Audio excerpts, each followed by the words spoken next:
So, breaking news. I was not sitting around eating the birds. Shut up, birds! Fuck! So, my editor, he got the second COVID shot. Apparently, it affected him. Rich, do you just moan and shit? Yes. Well, that's actually what I wasn't masturbating today, Google Fish. I was moaning and shitting. No, I was working on more of the voiceover for the Wii U. What tomorrow I'm going to do is record a bunch of the games. I'm showing like a mini 30-second overview of all of the launch games. Like, hey, this is this. It kind of plays like this. There's no way I could review every one of them. The video would be 7 fucking hours long, and I don't have the time to do that. The video is already probably going to be like 40 minutes, but I know the payoff for it because I'm interested in the Wii U. It's part of the reason I got it. I know other people are, and I know people want to check it out because it'll show real quick every single launch game, and you'll probably see me dancing because there's dancing games.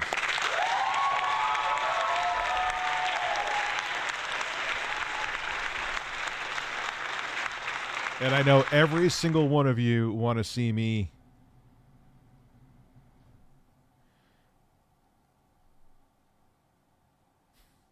What is that?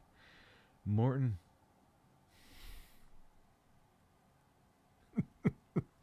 One of the grocery stores intro guy was out. They were selling ground to come.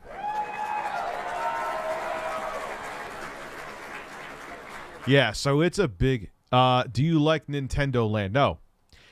I actually liked it a little bit back in the day, but if you look at it, it's just a bunch of mini games that you could play in like a free-to-play app on your phone. Like the Ninja thing, like the Ninja Star, whatever the hell. I've had the name of the game in my voiceover, but where you're going like this in the Wii Nintendo Land, it would be better on something like this.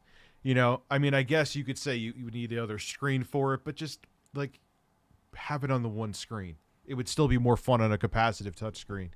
There was another game where you're just like drawing a line to get Yoshi to eat the fruit.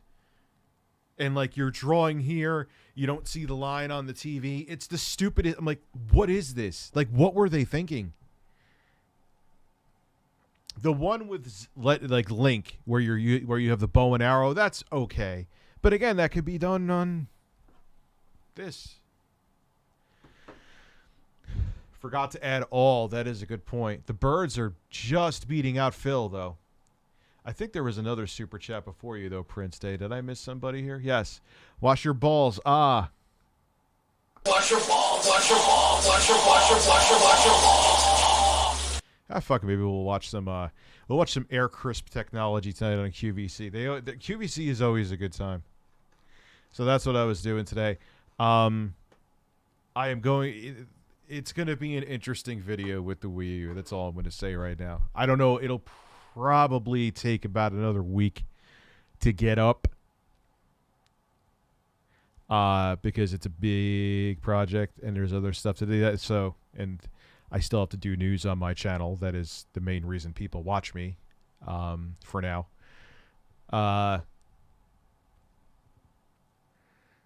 Itch my chest and make ape noises.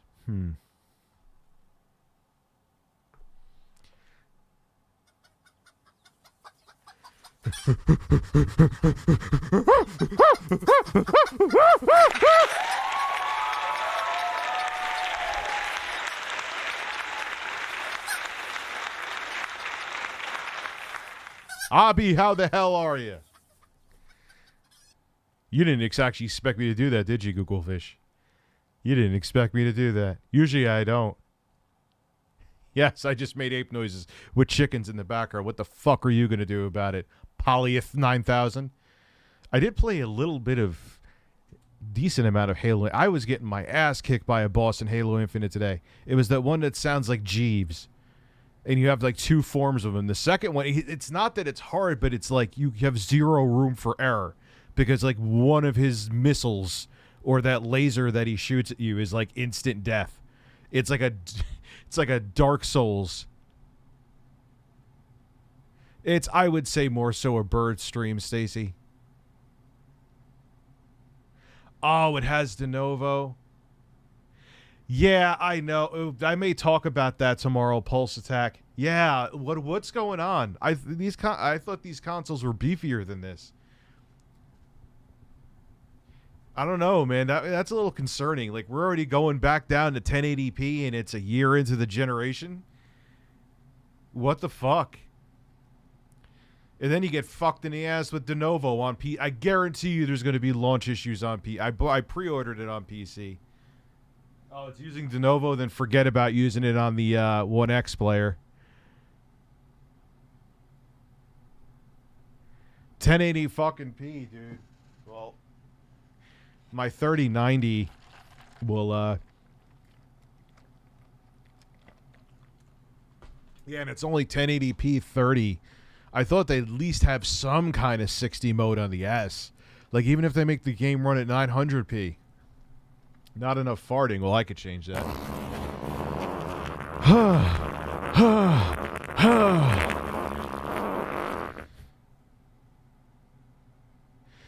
Well, but I mean, they should be able to get like fucking 1440p though, Googlefish, with some kind of. Are they using any kind of resolution scaling? I don't think so. I think, yeah, that kind of surprised me too. There's no scaling.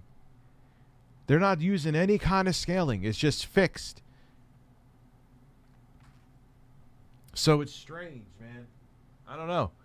Whatever. I mean, I heard the game is good. Maybe it'll be DLC. Better visuals is DLC. You know what though? Where is my drinks? Oh. I believe that in 2022.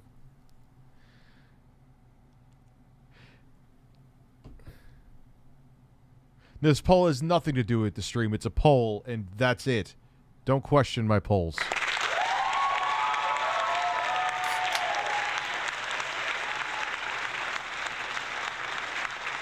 That kind of makes me concerned. Because, I mean, I think they're going to have deep learning or DLSS on PC, which will still suck if they don't do fidelity effects, because that means it's definitely going to diminish the chances of it running on the One X player, which is where I was probably going to play it the most. So we'll see. But then again, I got Halo Infinite to run well. I so badly want to watch Wings of Vice. It's a 20-second video but plays dance hall. Want to take the risk? No. Do I want to take the risk with my stream? Let me think about it. The bird says no.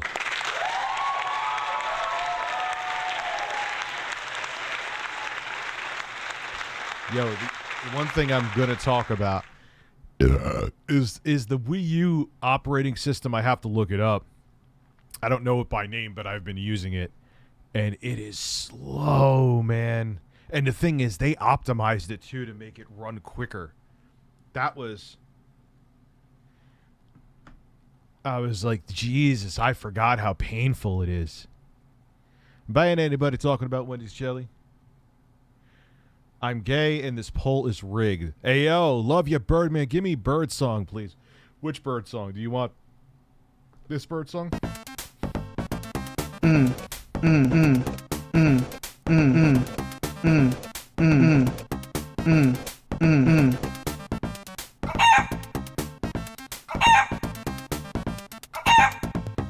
Birds. Sometimes I lay turds all day. I want to see these birds laying all of these nice big turds. I really love these nice big birds. Turds. Oh shit. Wrong button. You fucked me up. It's just Robbie. I blame you.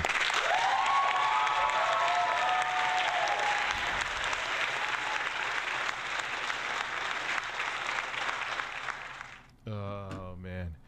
Carlos mic drops. Yeah, you got a freestyle too. The thing is, it's on time for me, but because the mic is delayed, going like you hear me, you see and hear me slightly delayed because of how the capture card, how it's slightly delayed out of the GH5. So I'm on time. I actually have decent rhythm, but you hear me a little off time because of how it's. Yeah. Please make eye contact with the brown bird, of course. We are almost at 500. We will start watching air fryers and birds.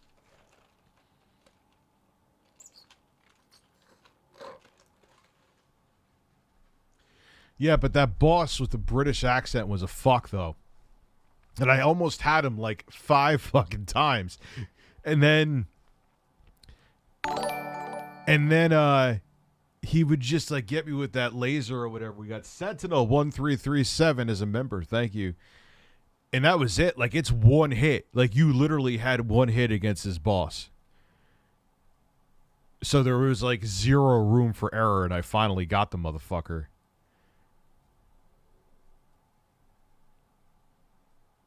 You always get lost. What was I talking about? Specific tech. What was I talking about? Deep learning super sampling. I'm hoping they have on PC some kind of resolution scale for it. Like, at least give me that. If you ain't gonna give me fidelity effects and obviously deep learning super sampling is not gonna work on it's not gonna work on an AMD chip. Just give me resolution scaling. Juicy Booch. I poop too much and then I get tired. I understand that. I can relate to that.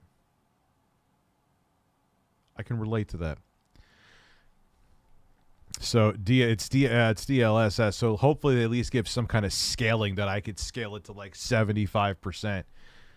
Because I'll be really sad if I... Well, the thing is weird with Halo Infinite is that the native... Like, the native... I put it at 1280 by 800. I can only get it to scale to like 1216 by 765.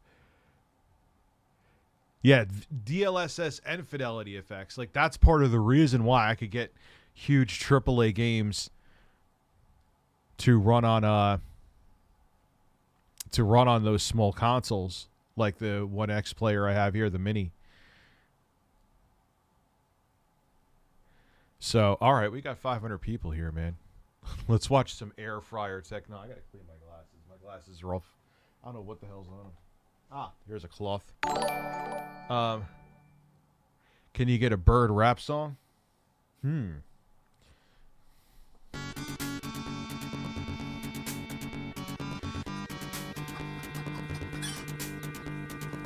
Birds. They lay big turds. Birds. I love these birds.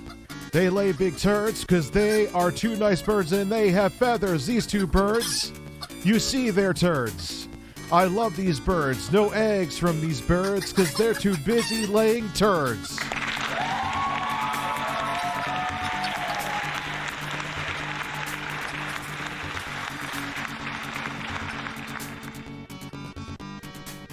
Sissy hypno you with my nuts? What the fuck does that even mean? How does one get? What does that even mean? Are you gonna hypnotize me with your testicles and like swing them back and forth like a pendulum? So you gotta. I'm freestyling these. I'm the Eminem of birds. I'm the Eminem of birds. Oh, the camera's on. All right, it's time for some. I've never heard of that. I had no idea that's even a thing. From this weekend, and oh, he's cutting beef. It's drawing to a close. This man is cutting. Why, we're already starting off with beef. In fact, at the end of day today, this Jeffrey Zakarian air fryer oven with the air technology, the price will go away. How'd you like to be able to do a beautiful, gorgeous, boneless turkey breast like this one? Man, he is the juice coming out of that, David. Look at that. That's what I say too. Look at the juice coming out of that meat.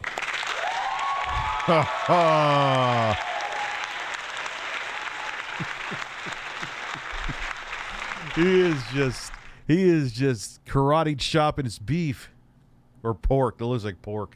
And crispy on the outside, chef, and moist on the inside, perfectly cooked. Thanks to your air crisp technology. It's great to have you back. Thank you. Nice to be back. We had a lot of people calling in saying, "Is that air crisp technology?" That's when he comes to your house and lights his fart on your pork roast before you put it in the oven. That's the air crisp technology. veal? That's not turkey. It is turkey. But can you see? Can we take a That's close turkey? up here and just show you We'll come in nice and tight the on juicy? Look how gorgeous that is. That's a juicy bird breast he has there. That man knows how to roast his breasts. Yeah. That is We're coming in turkey. tight right now. Let's take a look. That is juicy turkey. That is what. Right there it is. Oh my. And That's on, dude. That's a little pink. off a rotisserie. One of the 7 ways. That could probably use like another, I would say 20 minutes in the oven. That's just me. I don't know. A little too pink for me. Cook 'em. And the thing about it, like I don't like my birds dry, but I also don't like them where they're too moist too. Like they need a little, I don't know. My air fry oven, really Move remarkable. this out of the way so we can see. Juicy Booch, I know you love your juice. Isn't that beautiful? Woo. So you want to have a bite? Come on, let me give you Yes. a bite here. Feed it to him. Feed it to him. Please, right here. Right there. What do you want? Little end piece there. Little Feed it to him. end piece. Oh, and just drag it in the juice here. Look at Yep, oh. right. This savage, but it's good. He was. You said before you said before you put it in your mouth. At least pretend you tasted it. I mean, I'm sure it's fine. It's fucking turkey. It's not you put it in. You probably got one of those pre-made breasts that you get. Yeah, that's kind of pink, man. Unless sometimes, admittedly though, if you buy the pre-shapen breasts, like they put like some kind, they like put it in like, what is it called, like a broth where they season it like before they pack it. I don't know, whatever the fuck it's called. I'm not Gordon Ramsay, and that may make it have a little bit of a pinkish color. Brined. There you go, Chef D. That's what you took that out of my mouth. Thank you. I'm an asshole. So that may be why, because I've had that happen where I cook the breast for the proper amount of time and it still has a slight pinkness to the breast, and that's just the brine in the breast. Brine in the breast. Brine in the breast. Have you heard of a Nick Cage movie where his ball explodes? Intro guy knows you, yes. No, I have not. What's up, Project S? Bird breasts. Bird. But yeah, so. That's what I'm talking about. That's Oh, that's what I'm talking about. turkey. Wow, Moist. is that Turkey good? should never be dry. With this oven, and with Why does it always fucking do? All I did was touch my fucking bird. All I did was touch my bird. From this week, We'll have to. gorgeous. that's not turkey. It is turkey. Look how gorgeous that is.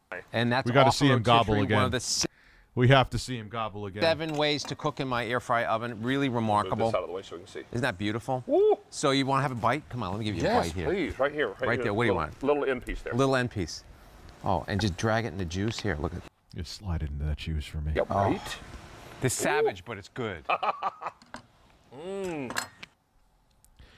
He definitely did. It's not me searching for things to say. He definitely said, Like, there's no way he registered the flavor of that. Like, it literally touched his lips. Oh, God, it's like, oh, that's delicious. I mean, I'm sure there's no conspiracies. It's a roasted turkey breast that was pre-seasoned. I'm sure it's fine. But, like, just one step back, a little bit. Now he's going to gobble, and I'm probably going to make a soundbite of it. Yes, I'm going to do it right now. I'm talking about. That's turkey. Moist. Wow. Turkey should never be dry. And with this oven...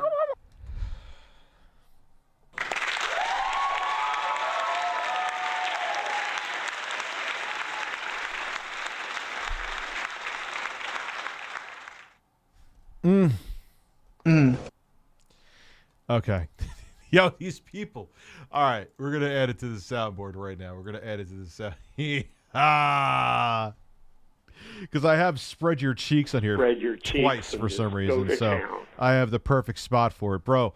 Like the thing is that when you know what, like the thing that makes QVC almost like tragic is that it's like a dystopian reality. Like the people that watch it and actually buy shit from it live like the most scarily simple, insulated lives. I know you, like, Rich, you're overthinking this. Yeah, maybe a little bit, but not really. So it's like this, here's how we're going to sell you stuff. Isn't it great? Buy it from us now. Anyway, so let me download this. We are going to... Do you see I'm on the fucking phone? Had to do it. It was right there. Dude, I've wanted one for so long. I've wanted this, dude. If I had a sponsor for drinks on here, I'd make like $10 extra a month.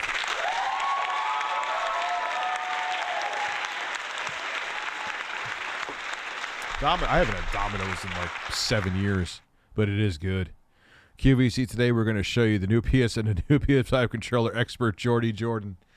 Oh, dude, imagine he broke. Imagine they had like, Jordy, throw that on the ground and show us how durable it is. Look here! Look, listen! All right, so we got it. There is the download. All right, so let me get the file in here. And I'll show me making it again. I'll show the magic. The magic of being a horse. Oh my God, stop trying to get me to buy stuff. Anyway, so here. So we have to find the audio is nice and even and normalized, though. I'll give him that. From this weekend. And who's coming out of that, David? Look at that. Perfect. And crispy on the outside, chef, and moist on the inside. Perfectly cooked, thanks to your Air Crisp technology. It's great to have you back. Thank you. Nice to be back. We had a lot of people calling in saying, is that veal? That's not turkey. It is turkey. But can we take a close-up here and just show you we'll come in nice and tight on that. I'm getting snow on Thursday. We'll come in nice and tight on that. Juicy. We'll come in nice and tight on that. Juicy. Look, the juicy. The juicy. I don't know why I keep doing that. The juicy. Look how gorgeous that is. Yeah. That is we're coming turkey. in tight The on juicy. That is we're coming in tight. Now let's take a look. That is juicy turkey. That is what. Right there it is. Oh my. And that's off a rotisserie. One of the 7 ways to cook in my air fry oven. Really remarkable. Come on, gobble. Isn't that beautiful? Woo. So you want to have a bite? Come on, let me give you a bite here. Yes, please. Right here. Right there. What do you want? Little end piece there. Little end piece. Oh, and just drag it in the juice here. That's what I'm talking about. That's turkey. Wow. Turkey should never be dry. And with this oven, Due to tomorrow, please remember that side streets always get plowed last. However, your mom will get plowed first. That will never change.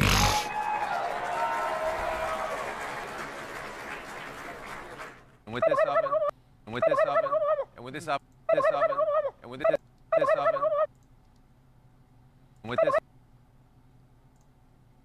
with this oven, and with this oven, with this oven, this oven, and with.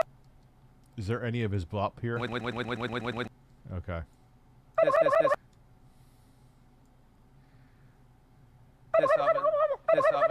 this oven.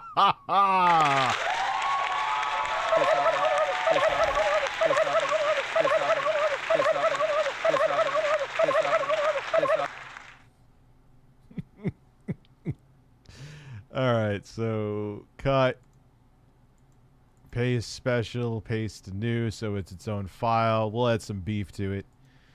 We'll add some beef. We'll let's 200%. That's a good volume. This oven. This oven. This oven. This oven. Gobble my ass. All right, so you saw it. Now I'm gonna just put it on the Stream Deck. Save the file, which is gobble. I'll name it Gobble QBC. Like, I mean, I'm not complaining because it gave me a good soundbite, but why did he feel that was necessary? DSP, pay me to verbally abuse you or to yell me edit this QVC audio just because. Yeah, pretty much. Yeah, but I don't like.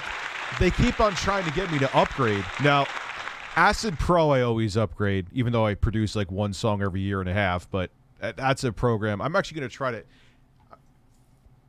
Wii U video first, but not like the 1X player where it has the keyboard. I bought that, by the way, so it's not that I'm sponsored or anything. But I want to try to edit music on it and show me editing the music on it. That would be pretty cool. Anyway, so look, we got that saved. So now let's open up my Stream Deck. And we're going to get rid of that spread your cheeks. We're going to move you blew it here. Yes. And then we're going to put birds.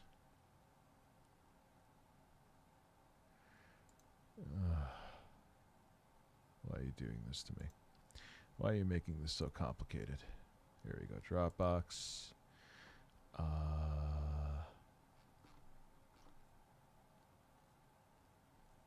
Stream Deck soundboard. Gobble QVC. Oh, wait, no. Here we go. Gobble QVC. We'll make it so it can overlap. And This oven. This oven. ha This oven. This oven.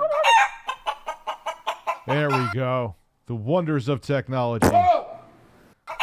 This oven. Oh my God, that is a noise that man made. So we have it. Let's just continue. There probably is going to be, knowing this guy, there's going to be other bangers that we're going to have to sound clip. I don't know why. Like, why did he think that was necessary? Gobble, gobble, gobble. Buy our fucking oven. And with this oven, you don't have to ever worry about being dry. All right, so tell us about your oven, because this is everything a regular oven does. Yes. Plus a lot more. Plus a lot more. It's convection, as we know, broil, bake, rotisserie, warm, toast, and air fry. And what's great about this oven, it is 23 liters. It is gigantic. We cook this whole roast in here. We also cook this beautiful chicken. I don't really see their like the game culture meshing.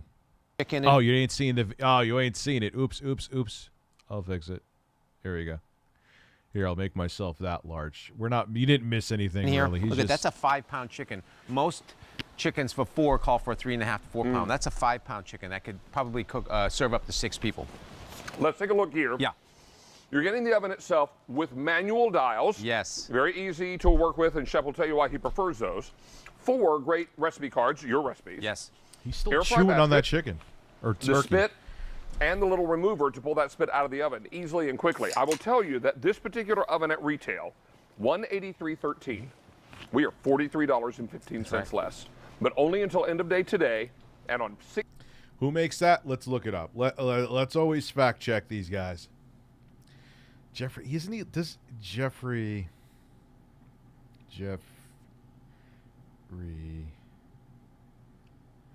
Zakarian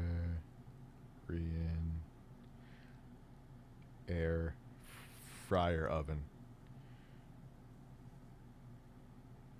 They don't even have it. This must be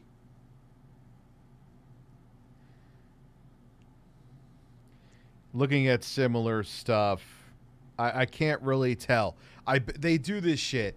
too. A lot of these, like even Best Buy does this, admittedly, where they'll have like an exclusive deal, so you can't really compare it. 6 easy payments of $23.33. The only color you're going to find at retail is black. We have it in 4 That is amazing. colors. 3 of them are exclusive. Yeah, they rebrand other shit. And you know why they do this, too? Because they don't want you sometimes. They don't want you comparing. A lot of times they'll have something exclusive. Even Best Buy's done this. What's up, Camelot? Where it's like, oh, it's an exclusive here, but it's just rebadged something else. This is Zakarian Blue. There goes the fucking colors. I have fewer than 750 in this. Yeah. Dude, just, I mean, I'm not saying eat fast, but you had a bite of chicken. Like, that shit should have been swallowed 3 years ago. That's our most They're limited. going great. Then I've got it for you in the gray. 1,200 left in the gray. Remember, price goes away end of day unless it sells out first. Here's the black. 1,700. And then our other In the kitchen with David. exclusive color is cranberry. Cranberry. Only 2,100 here. Of course, it's great. It can't be red. Can never, ever, ever be red. Chef, where do you want to start? Okay, let's start over here. So we've done our rotisserie, and you've noticed it's perfect even cooking. And what this oven has that other ovens don't have. Like, dude, he's worth more money than fucking God, and it's just like that fire kind of fades, man. And he's just, and the thing is, I think he just raps like, what else is he's conquered the mountain, he's conquered the game of life, you know, like, it's like, what else am I gonna do, you know? Have in this range is it has 2 thermostats. Why? It sounds odd. What's a thermostat? A thermostat regulates temperature. Yeah. If as a baker or a chef, which I am in my restaurants, you have to know when you put something in at 350, it stays at 350. Most of these ovens have 1 thermostat and they go up and down, thereby ruining perfect baking, thereby not allowing you to get this kind of crust. The browning, the broiling doesn't happen. It's kind of a trade secret, but we have 2 thermostats. It really keeps it at 350 within plus or minus 5 degrees. Really important. Already 100 of these are gone, Yeah. Chef. We're very, very busy. A lot of you are excited that this will do all the normal things that your oven does, The birds are right here, man. but it will also air fry, and that's really great. Every time I've tried air frying, it's so meh. Taking a look at our 7-in-1 here, Chef, narrate for us. So we have the bake, air fry, rotisserie, broil, warm, toast, convection, and Yeah, all right, I'm bored of this thing. Go to a different one.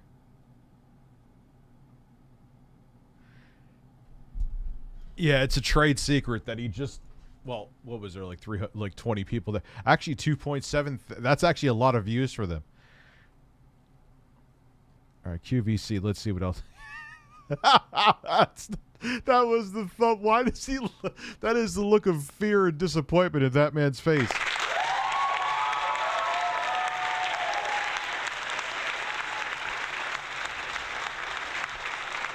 What? Why do they have? Do they do this on purpose? They have to. Like, that makes me want to click on that. I could just look at thumbnails. Oh, man. Like, come on. Whoa. There's a beard. Things at PlayStation are about to change, starring Spawnbeard. I can just look at the fucking thumbnails and have fun with them. I think we've seen that before. Bib drip dip dip. These thumbnails are made like I don't even understand why they put these. I mean, I thank them for putting these videos up. All right, the Serta Perfect Sleeper. That one's a contender. Soundbar. Zavox. We've already looked at Zavox. There's a bunch of wieners. That can't be real. What is that thumbnail? Yo, the thumbnails alone. The thumbnails alone. Oh my God. I got an idea. This is giving me an idea. I love to look at the bots Twitter, but occasionally they show dicks and titties, so I can't. Let me see here. Like, it's almost like they're doing these bad thumbnails on purpose. It's not working.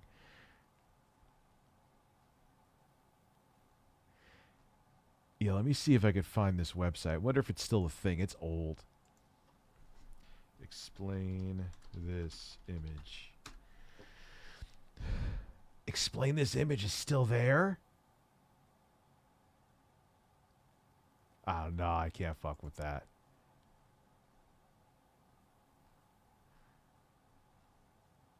Let me see QVC. Let me see them selling an iPhone. That's all right. I wanted to look. I want to do the bot one day. The iPhone app.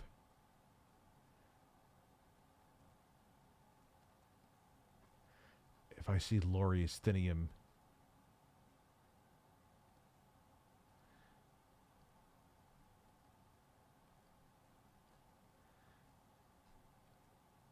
Okay, fuck him. Genovi video on the Amico? Sure. That we can do. Abso-fucking-lutely. What's up, Jason? If it... Genovi Amico. A dead system walking. Okay. With the Amico being... Now, Tommy and his team has agreed when it's happening. I don't know. I haven't heard back from him to come on and discuss the Amico. So I'll hear their side of the story. Delayed time and again, the discussion has shifted from can the system find success to when will the system launch? Or if it will launch. However, while I firmly believe that the system will launch at some point, it's become clear that the Amico has already failed, has no way to succeed, and history backs this perspective. It's only a matter of time before Intellivision is forced to restructure or face acquisition. So I'm going to break down the reasons why, and I've narrowed it down to 5 key points. So let's get to it. This is Retro.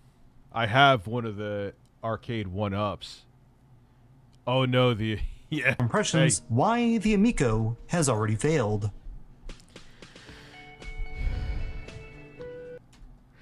Alright, Nintendo already did it and it didn't work. We are on a totally different path than Nintendo. All the casuals who purchase a Wii 13 are not buying the Switch. That's not true. That's absolutely not true. Ask yourself why that is. Only the hardcores are buying the Switch. That's so not true, factually. Their numbers are leveling out. Not true. Casuals are not purchasing Switch like they did the Wii. Not true. The reasons from a casual perspective are obvious in my opinion. As the Wii has outsold, or the Nintendo Switch has outsold the Wii. While the Amico has suffered from an identity crisis since its inception, one thing has remained clear. The system was designed with the express intention of being the Wii's indirect successor, with the hopes of recapturing that same success. A system that could offer everything the Wii did and then some. The parallels are stark. 2 platforms based on outdated tech with a focus on gameplay experience. Yeah, but you know what though? The Amico is even more... Hold on, I gotta clean my glass.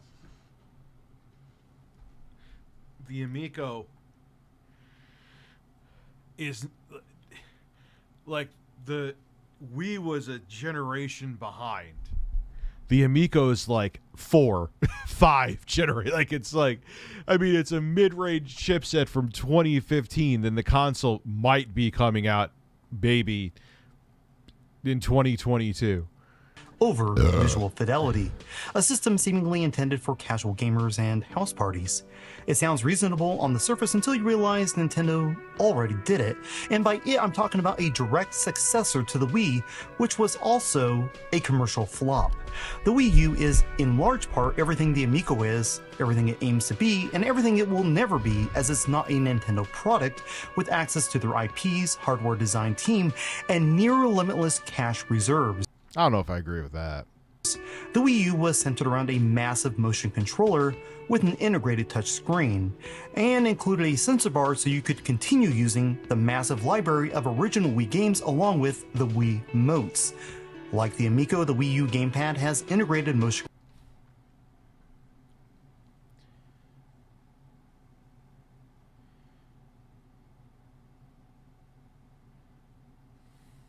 controls and a ton of functionality not found in the Amico controller, such as 2 analog control Sorry, that was in addition to the 8-way digital D-pad. Whereas the Amico relies on a single questionable digital 64 directional disc and off. Yeah, they died on the gotta make it look like the original Intellivision controller hill, and they are going to die on that hill. This thing does not look practical at all, and I'm not hearing, no, we never watched this. He just made it a couple days ago. Offers 0 analog support. Everything the Amico is attempting to do, Nintendo already did better. Yet people weren't buying the Wii U. Success of You know what though? I take that back. He has a point. The screen on the controller, the screen, they're literally in a way trying the same thing. Now they're going to have multiple controllers and you could hook up. Whereas the Wii U, there was one primary Wii U gamepad, but no, he kind of has a point. I take it back. course is relative and sometimes measured by fulfillment of expectations and other times by profit alone. Still, when you consider that the Wii and Switch both outsold the Wii U by almost a factor of 10, I think it's a great indicator of what the market thought of the system's design, direction, and integrated screen controller. It certainly wasn't the games that caused people to shy away from the platform, considering the ones ported to the Switch have sold like hotcakes. It's also highly likely that a large part of the Wii U's failure was due in part to it being a continuation of what the Wii was, a system more targeted at casual gamers. And that wasn't though, but they still fucked up, and Nintendo said that they wanted to, as I'm looking into all this, they needed an HD system so they could get those AAA games on there, but they made a solution for the Wii, a 7th gen solution when we were about to go into the 8th generation. So you had a controller that, as comfortable as it is, and the screen on it is decent, no one gave, like, I'm telling you, I'm playing Nintendo Land, I'm like, this was because the tablet craze at the time, you know? And they said they got an idea from the Dreamcast VMU where they wanted a screen that you could do other things, like in Batman, Arkham City. I forgot what the edition on here is called. You could do stupid shit on there, but it's all gimmicky, man. It wasn't the same thing as the Wii motion controls. Yes, those could be gimmicky too, but at the same time, they were very pick up and play. The Wii U, like Nintendo Land, that was supposed to be the showcase for what the Wii U gamepad could do, and I'm like, playing it again, I'm like, yeah, these are a bunch of tablet mini games. You could. This thing was. It's still a decent system, but it was DOA. Families. Armored Yet edition. that demographic had already shifted to smartphones and tablets, where they largely remain today. When you consider that the Amico is in large part a less functional, more expensive clone of the Wii U, chasing an identical demographic while adding in a niche group of gamers who owned the original television 40 years ago, it's hard to see the Amico finding success where Nintendo could. Especially, oh yeah, this is meant for the older casual gamers. By the way, buy NFTs. Like, what 55-year-old is going to be like, yeah, I can't wait to get those NFTs. Especially considering the lack of brand recognition and major game properties to help sell a system in what's now a much more competitive market. If you don't have the games and you have nothing but a bunch of wires and circuit boards, that is true. They don't really have the games. When launching a new gaming platform, it's critical to have what's known as a killer app, a keystone title that everyone must play or at least experience. And it's gonna be Cornhole.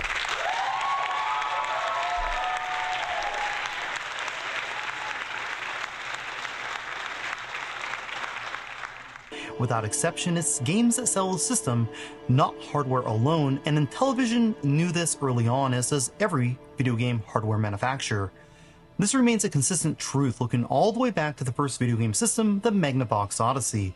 There's certainly a ton of examples. Yeah, you have to. It's all about the games. It doesn't matter what the hardware is capable of. If you don't have the fucking games, you know, and again, you need third and first party support. And while the Wii U had amazing first-party titles, it's a prime example of how even a great company with great IPs like Nintendo, you can't depend just on your first-party support, even if it's good. And then to have no kill, like, what does the Amico have? A bunch of fucking Flash games? I mean, tell me what I'm missing, Tommy. When you come on, I'm going to ask you this, too. I'm not holding back. When and if you come on. Like, what am I missing with those games? That tank game, whatever the fuck it's called, what is so different and so unique on the Amico that I can't get that experience anywhere else? I need to know. The birds need to know.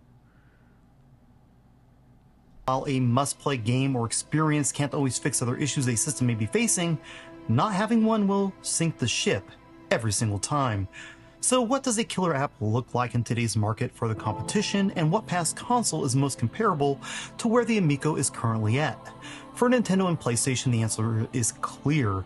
Japanese import exclusives along with their highly sought-after original series such as God of War or anything Mario related is what keeps folks coming back for more. Microsoft has gone in a slightly different direction, having both original games like Halo that have a hardcore following, but recently have leaned into their Game Pass service, which is essentially the Netflix version of video games on demand. If you have friends who game, you almost certainly know people who own an Xbox for this service alone. In reality, there's a ton of IPs available to all three. The future is gaming services. That's why Xbox Series with Game Pass is for everyone, including casual. Sony is following. Yeah. Like this whole thing, and there are games that you could play with family, especially on the Switch. And Rich, what's a game? Like, I know there's family games on the Series X and S and PS5. I can't think of them right. They even have a family category on the PlayStation 5. You know, three of these companies. And then, okay, so you have the family games, and then you could play Dying Light on the same Dying Light 2 on the same Stay Human, that's the full name, on the same system. Like, why would I get that? Why would I not get that and then get an Amico? It just, there's no logic to it. That get folks excited and invested in each respective platform. And even when these companies miss the boat, they still have the software to pull consumers back in for more. But what about the Amico? As far as we've been led to believe, the Amico has two keystone titles, and there are multiple issues with both. First up is a ToeJam and Earl game, or more specifically an enhanced port of the 2019 release ToeJam and Earl Back in the Groove. It's been stated many times and as recently as 2021 that this game is in development. However, the developer recently came out to clear the air, as this simply wasn't true. While there was some discussion about So, okay, I was about to say, didn't that game come out? Did he really? Ooh, we may have to watch that too. or of their most recent release to the system, Intellivision I don't even think that game would run on the fucking Amico. never took those talks to the next level. No contracts were ever signed or real work started, since a loose conversation is all that had occurred. The development team shared more info about this, stating, "Working on porting Back in the Groove. I had a lot of ideas for updates and content that would definitely be exclusive to the Amico, just based on the unique hardware, the controller, lights on the console. But they were mainly just ideas rattling around in my head, no work on designing them. Truthfully, it just came down to miscommunication, and we left the door open if they ever wanted to move forward, but it doesn't seem like that's happening." Wouldn't you want a game like that on the Amico? The other one is Earthworm Jim 4, which as of the last update has been pushed back at least a year after the system's launch, as resources have been moved to other games. So of the two games intended to be system Yeah, this is all they've showed. It's just a... sellers, one was a port which never had a formal development agreement, and the other appears to be stuck in development hell and won't be ready for some time, if at all. That's not... That was all you saw. It's just them running on a beach. Like, okay. Like, that's great, but, you know, like some 19-year-old could have made that in... I think maybe Adobe great After news, Effects. but there's another glaring issue. While gamers approaching their 50s may have fondness for these titles, neither game is a system seller. The last release in the Earthworm Jim series was on the N64, and it was so terrible the game killed the series, leaving it without a release for over 2 decades and counting. ToeJam and Earl certainly has a small but dedicated fan base, as do a ton of games. I would personally purchase a new system just to play Troubleshooter 3. But I'm in the minority, and that's the case here as well. These are two games that have a very limited and aging fan base, which won't sell enough systems to matter in a meaningful statistical way. These are games that could earn a small dedicated team a living, and that's exactly the case with ToeJam and Earl. But that success requires mass platform saturation to get there, and the Amico can't offer that. If the Amico launches, it will be without a must-own game. And when looking back through... And it'll be tough to get must-own games from third-party developers because it's going to have a small base. So why are they going to... Unless there's some guarantee that Amico is going to, or Intellivision is going to offer to these companies to keep them afloat, why are they going to risk development time for a platform that, especially initially, but probably permanently, will only like sell 1,000 copies? What's up, Beneficial? Through history, that's a critical mistake. The Atari Jaguar is an interesting parallel since it had a ton of things going for it, but when the system launched in 1993, it did so with two games no one really wanted, Cybermorph and the incomplete Trevor McFur in the Crescent Galaxy. Yeah, but you got to... Atari's name was also dragged through the... Well, okay, never. He has another point. Over the next 6 months, 2 more below-average games would release, giving the platform 4 total. Then finally, Tempest 2000 shipped. It was really too little, too late. Over a year into the platform's life, 12 more games had shipped, giving the Jag 17 total in its library. Of those 17, only Brutal Sports came from a third party, a colossal mistake in retrospect that's being repeated again by the Amico. Due to a mass influx of funds, Atari was able to keep the Jag afloat until mid-1995. Why do I just feel like there's like could be people jogging off into the sunset to this music? But the writing had long been on the wall. By the time Atari pulled the plug, the Jag had only sold 125,000 systems, while manufacturing 225,000 units in total. The Jag had a lot of avenues and access to seemingly endless cash that the Amico lacks. Yet they parallel bad decision-making in a striking way, which makes for an interesting comparison, especially since the Jag nailed the marketing and yet still fumbled the ball overall. So what are the marquee titles that will launch for the system? A refresh of Fox and Force with a graphical update and name change to Finnegan Fox. The original game received a lukewarm reception, with most of the praise given to the pixel artwork, something removed and it's from this port.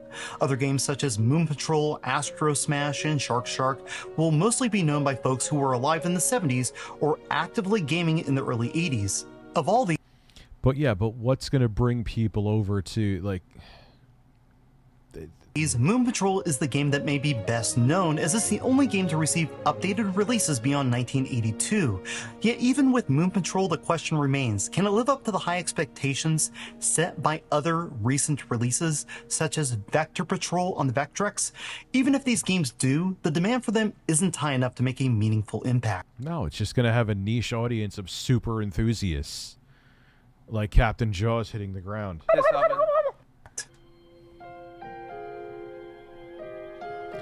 We have the entire line of Wii Sports type of games that people are really going to love, we're taking Wii Sports to a whole new... It's interesting to me that some of the doubters out there are saying that we're going to fail because Nintendo already did Wii Sports, and after the initial success, it never caught on because it was just a gimmick, and all of the publishers failed at selling software, and then everyone just moved on to over to mobile instead. Anyone saying that signaling their lack of data and knowledge at knowing what families want. No, the games that utilized the motion controls well were good and did well. But yeah, there was a lot of fucking shovelware on there, even from like AAA companies. Go play Far Cry. Go play Far Cry on the Wii and be prepared to be butt-fucked.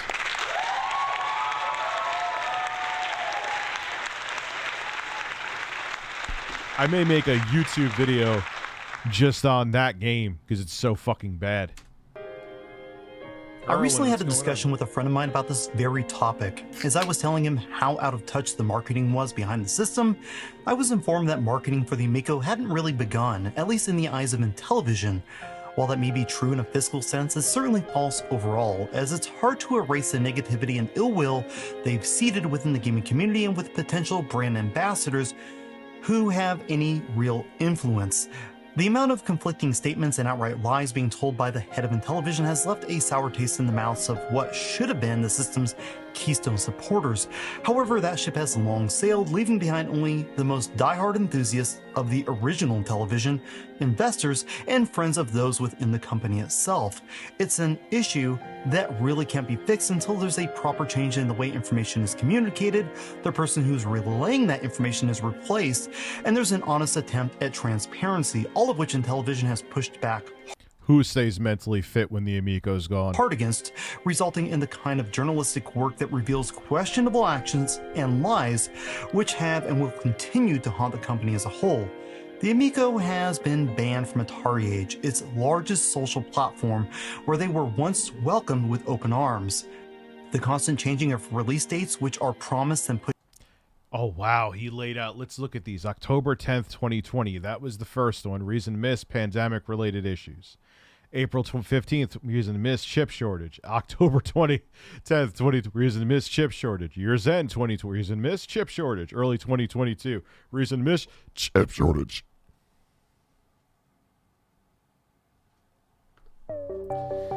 Birds.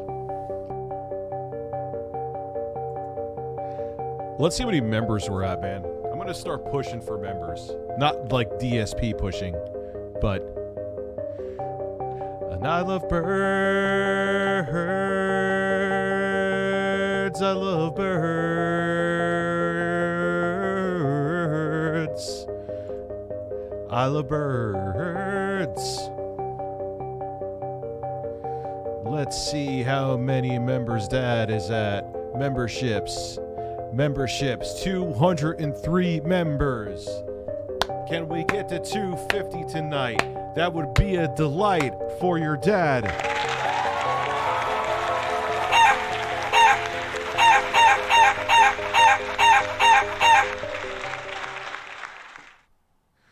Okay, let's see what we could do.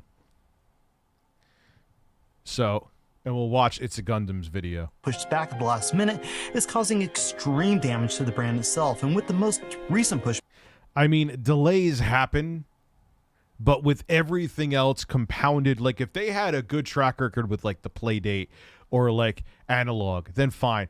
But like with Tommy treating like the Amico like you need to be either be in the cult or not, and everything else just being questionable around it, where they had to keep on taking about it down a video because they blatantly stole like assets. It's just not a good look, man. Back when Intellivision has started hemorrhaging some of their strongest supporters. There starts to be a lack of transparency when statements are made, then retracted, or proven to be false.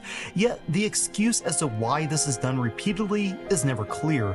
Consumers can understand a time or two, but there's an air of incompetency when every pushback is blamed on the same logistical problems, yet the company continues to make the same mistakes, resulting in the same issues and new disappointments. Quite possibly, the worst of all Intellivision's public image issues is the compounding promises that are made and broken in addition to the outright Yeah, like, I remember even asking Tommy during one of my interviews, like, hey, Tommy, is like Castlevania, like, you should get something like Castlevania. And, like, he's like, yeah, we got a surprise. Like, he always, like, be like, hey, Tommy, is Call of Duty coming to the Amico? We have a surprise.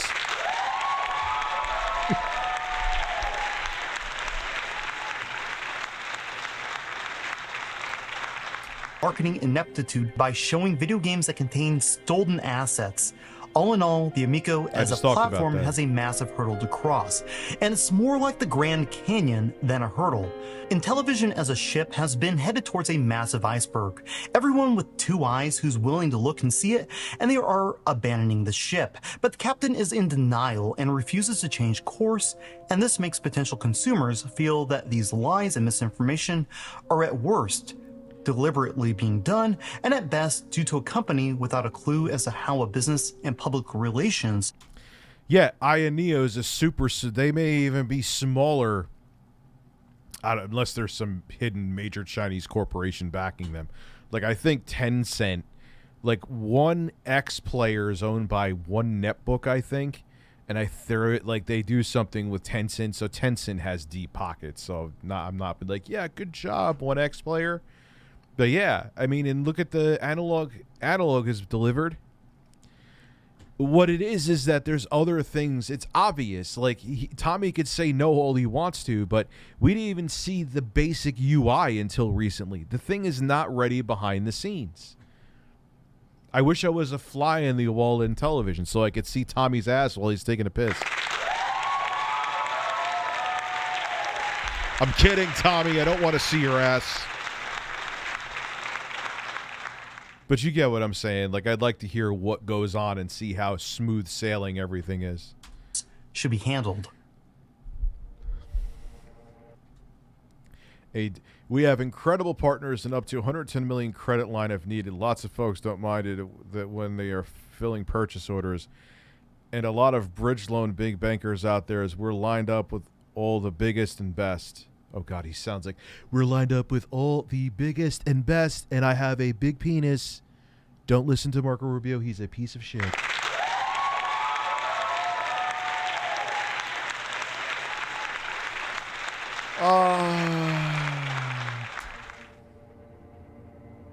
When it comes to Intellivision, there's a ton of questions without many answers. However, if we look at the entire picture, fragments start to come into focus. Looking all the way back to 2018, we can see Intellivision was actively raising funds, though it's unclear in some cases exactly who was targeted, how much came from grants, and how much came from investors as a total percentage of funds raised. While we don't know the entire picture, we know Intellivision has actively been raising money, and that's likely due to a shortfall of liquid capital.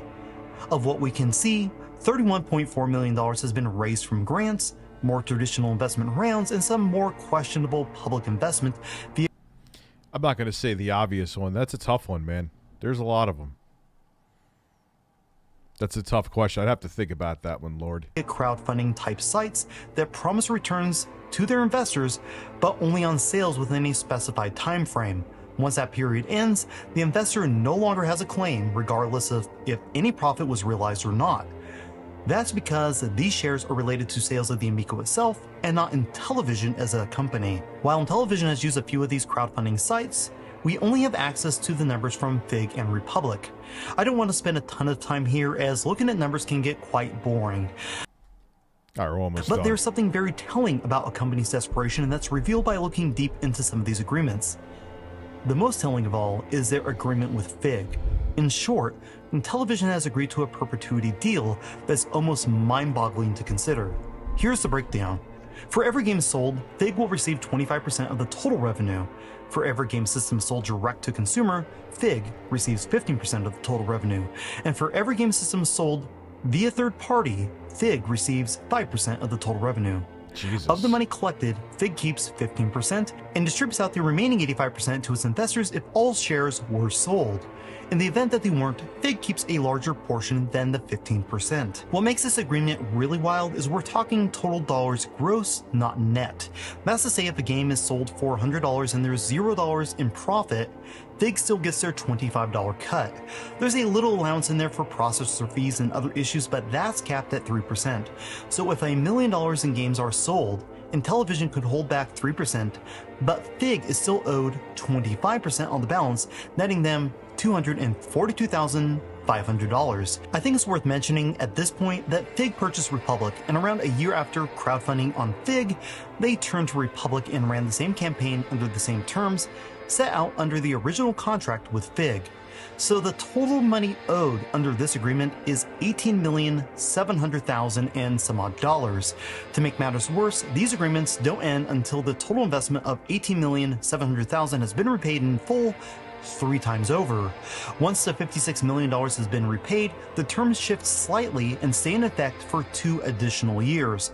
There's also a cap clause as well. If the Amico is a smashing success, then the 2 years is null and void once the investment has been repaid 10 times over. So $187 million in the contract will be settled in full. It's an agreement that screams desperation with massive risk and little hope of a full return, due in part to the way it's structured. And it's clearly structured like this because of the risk, unless you believe this is... Of course, it's a high risk. Like,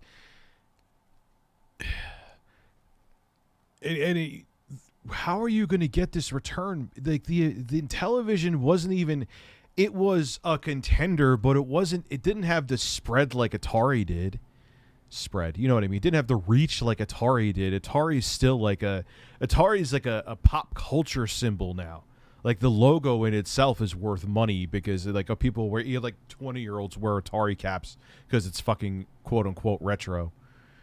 Like no one's fucking with the Amico or no one's fucking with Intellivision. No one knows it. So it's not like it even has that OG brand recognition. And shit, look at which that video will eventually be coming. The Atari VCS didn't really help that. I mean, the thing's a flaming piece of shit too. You'll see in the video that I'll make by 2025. But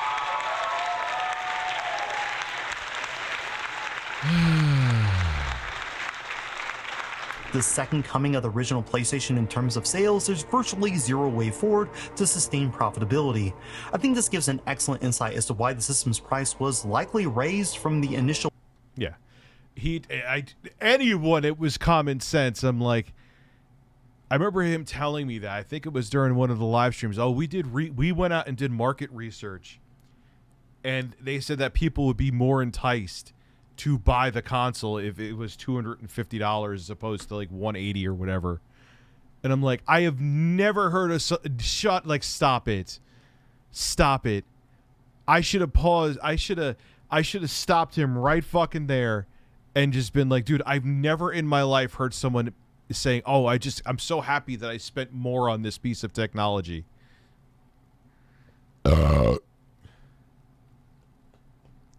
Yeah, they're looking to recoup because they have a lot to recoup. It totally makes sense. Gonna spend Xbox Series S money on something with a chipset from a phone from 2015? Even if it was like a mid-range phone from 2017, it's still way too underpowered. $199 to its current $250 mark, and why the price of games also rose over what they originally promised.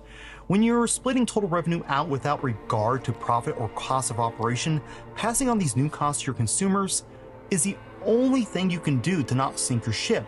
But will families be willing to pay this new premium for a system with essentially zero games? No. And can a company this upside down sell enough units to keep afloat? No. I think the answer here is crystal clear.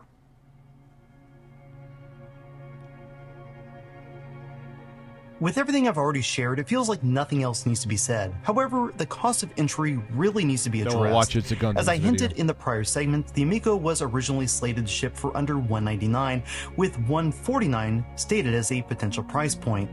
That was eventually shifted to $199 and finally moved up to $250.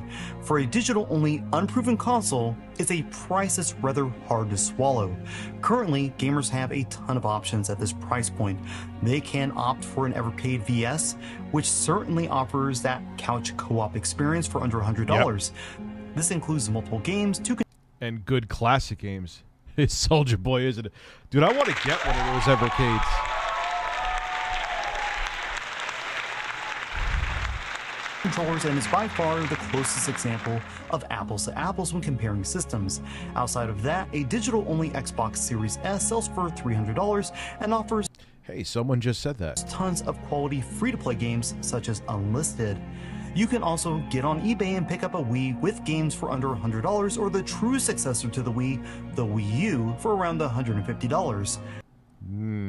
Well, I got fucked, but yeah. When a system doesn't offer anything original as far as hardware design, fresh game ideas, or an experience not easily replicated in another way, it offers no reason for families to spend $250. I realize there's some diehard fans out there that are looking forward to the system, and I'm Someone said crank that incorporated. certainly in that category, but there is not a ton of us who enjoy things like the CDI, Gizmodo, and Atari Jaguar. I would love to see a system like the Amico succeed, but we know the minimum recipe every system shares in common that has found success. And the Amico, unfortunately, it has almost zero of these qualities. While it's possible that the Amico survives by being acquired, the probability of Intellivision surviving the launch in its current state is next to zero. That's it for now, and until next time, thank you for watching Retro Impressions. Yeah, dude, that's exactly... All right, let me whip open It's a Gundam. I'm going to go take a leak, and then, Here we go. And then we'll watch this. Attack of the Ego. Oh, is he going to give me content to make a video about tomorrow too? I just thought of that. Why am I not subscribed to him? And Beld. Oh. All right, let me go take a leak and let me just get this spooled up. And then we'll have some fun.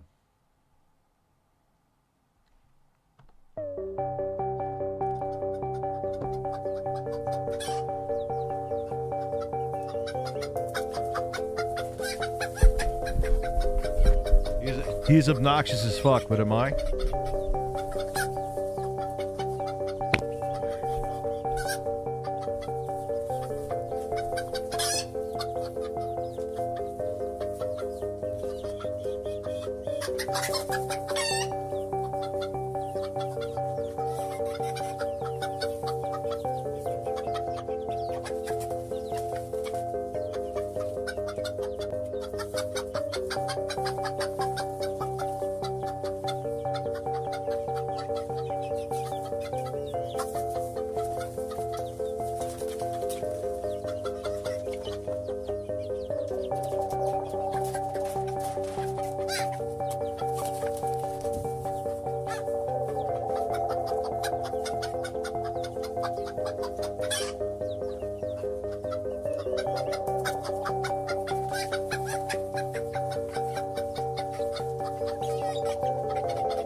Yes, the birds are watching G4. We got to bring the birds back into this. The birds are back in town. The birds are back in town shooting that brown. Shut up, birds.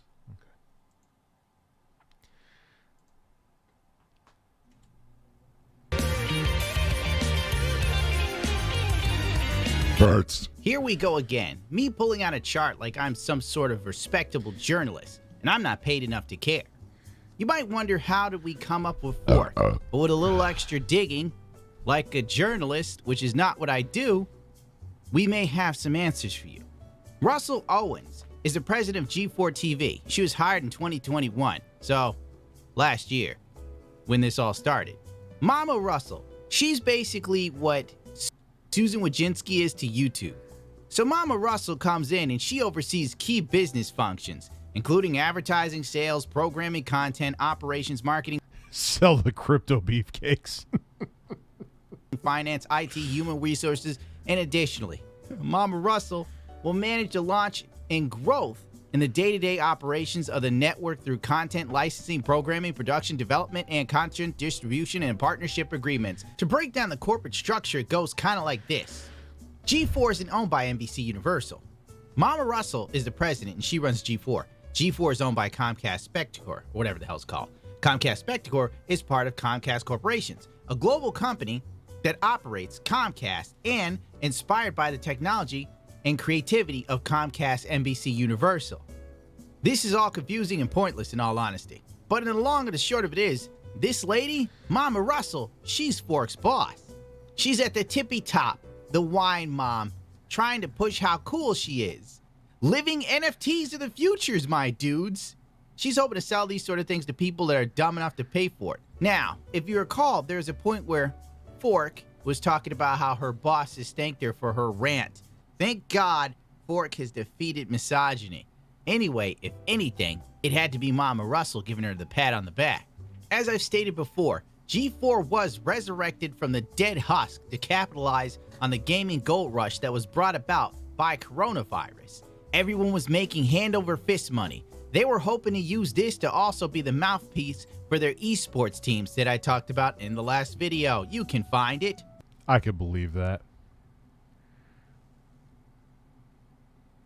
Like, they're like, oh, wow, this pandemic's going to be around for a while. Let's see if we can give people a nostalgia boner. Adam Sessler's giving nobody a boner.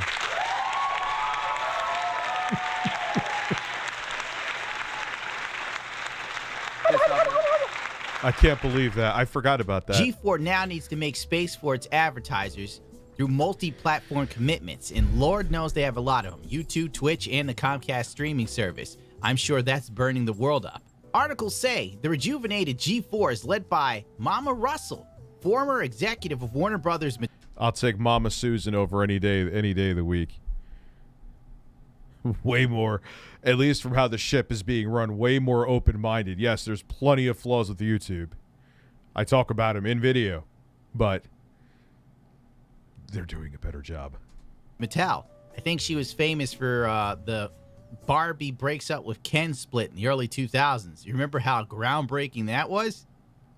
If anyone is equipped to open G4 to a more diverse audience, it's full stop, said Chelsea Delberg, a former associate producer of Attack of the Show, whom worked under Mama Russell at Warner Brothers. She's no stranger to the gaming culture, to geek culture, and, candidly, to the patriarchy that had permeated it previously. Oh my God, it all makes sense now. This explains why we have the G4 we have now, that just reeks of diversity hires. If you've seen the G4 D&D live stream, it looks like a bag of retarded Skittles. The previous iteration of G4 was criticized for content that some described as... You know what it is, man? I can explain it to you, Beagle Boy.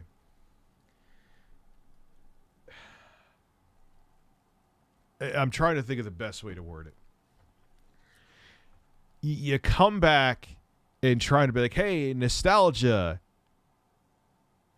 And you come at, and here's, like, I talk about politics, I talk about everything, but you're supposed to be laser focused on gaming. And you know what it, like I said before, what it is all right, so Indiana Black had, which is weird because I sent out an email inviting her on, and the email, Google fish, you were onto something, got kicked back to me. Anyway, and it's, what is it? It's just a husk of what it was. There's nothing there. And then to sit there, and that was the thing, and that's like the thing that got David Jaffe too. You know, is you're gonna, Olivia Munn did not exist on G4 for the eye, for your eye, or whatever the hell she worded it. Yes, they did, and they were in Maxim magazine. They were jumping through whipped cream. Morgan Webb didn't do that. Maybe Olivia Munn. Yes, Olivia Munn definitely did. And the whole thing with Adam just going on and on and on, talking about politics and talking about, and like I do that too, but again, the difference with me is I've always done that. Adam wasn't known for that back in the day. I don't give a fuck about Adam's politics, but the thing is that there's a lot of animosity. And then on top of it too, how many times publicly did Adam come out? I forgot about that until maybe he brought it up. I remember seeing tweets or people sending me tweets because he's had me blocked since I've ever been on fucking Twitter. I think, anyway.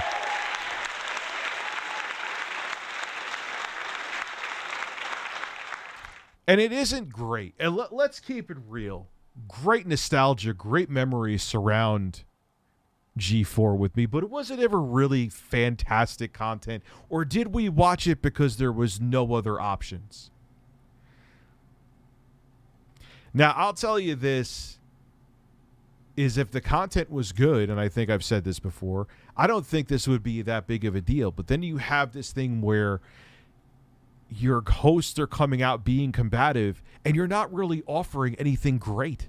You're offering more milk toast like GameSpot, IGN reviews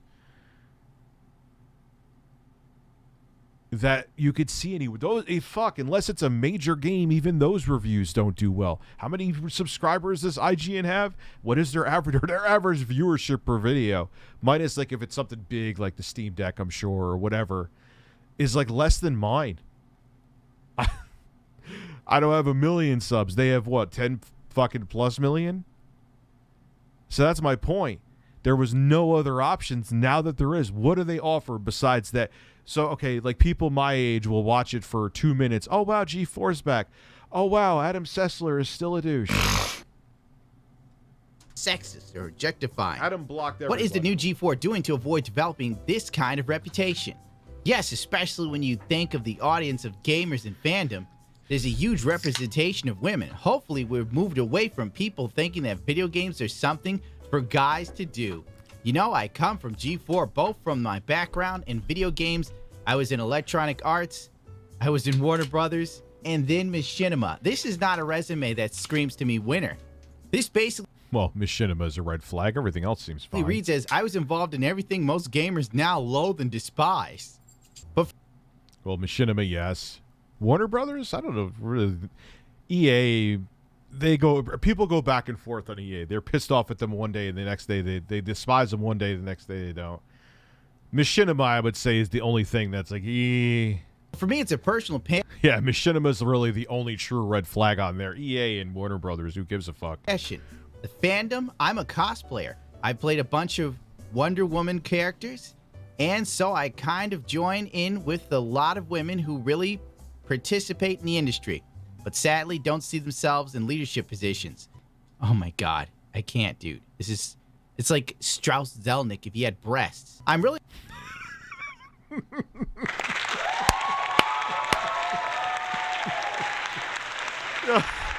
Oh, come on. Strauss Zelnick if he had breasts. That was pretty funny. That was pretty funny. Can we just... Okay. really excited to hopefully bring more women and people of color and make both working at G4 and consuming it a great experience. And I'm 210% okay with that. That's not my issue. It is... I don't... Like... Because I know a lot of people like, oh, is it because there are these people like, first off, like, why don't lump me in with like the get woke, go broke bros. Please don't. Please don't. But it's like, oh, is Rich a sexist, racist, fascist man? No. And I'm all about diversity, whether it be gender or race, sexual orientation. That's awesome because there's talent everywhere. But when you smear it all over everything and like you put out like this synthetic piss puddle deep content, it's just like, Yes. Great. I just want to let you know I'm a man with an ass. Do you see why we have what we have now? In this article, we learned that G4 has a plan to take over Twitch. This 2016, I thought we were over this.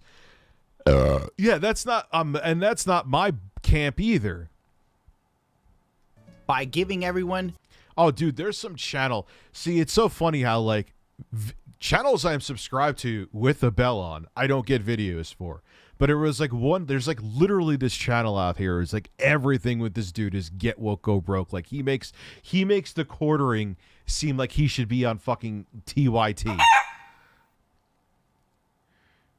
And it's just like, all right, dude, I get it. They have pink hair and they aggravate you. I know. It's whoop-de-doo. Like, this is but people eat it up. Every one of his videos, man, he's getting 6-figure views. He's not even a huge channel. The greatest And it's like, why are so many people into, like, who cares? content they've never seen before. G4's answer to premium content. From sketches to off-site stunts and co-streaming esports tournaments with commentary from G4 talent. Have you seen G4 sketches? There's nothing funny going on here. It is true. They are fucking cringy. They were kind of cringy back in the day, you know.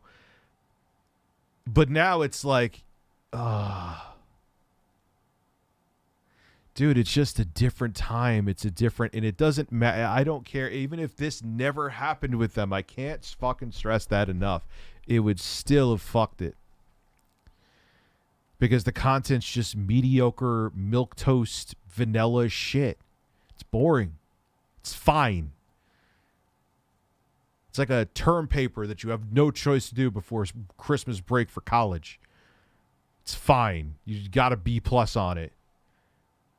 It's not going to get you into Bird Yale University. Fuckbirds. There's nothing funny going on. The next category. Sure.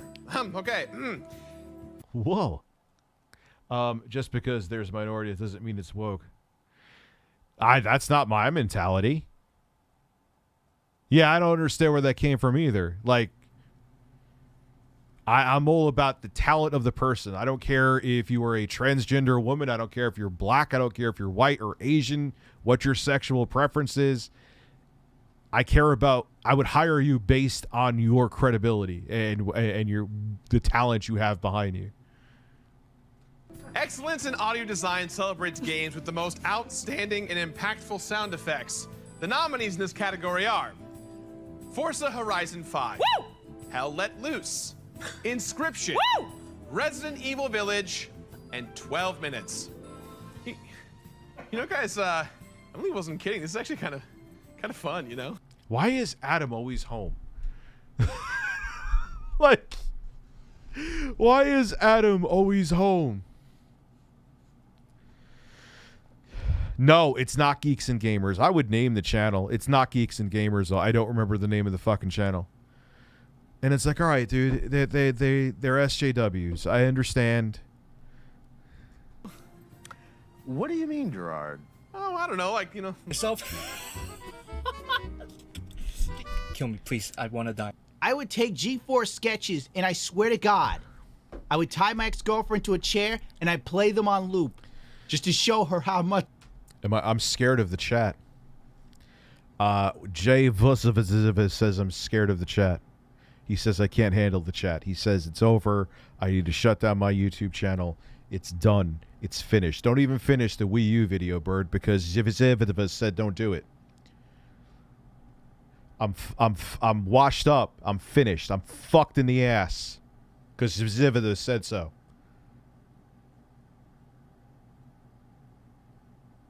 Don't look at me like that. I am angry with her. You think this is funny, Kimmy? I'm so sorry. Turn off Kevin Pereira, please. We're doing a higher production value that relies on pre-recorded video content. Going outside and shooting people doing stunts. Yeah, that's working in it, ain't it? I can't say that.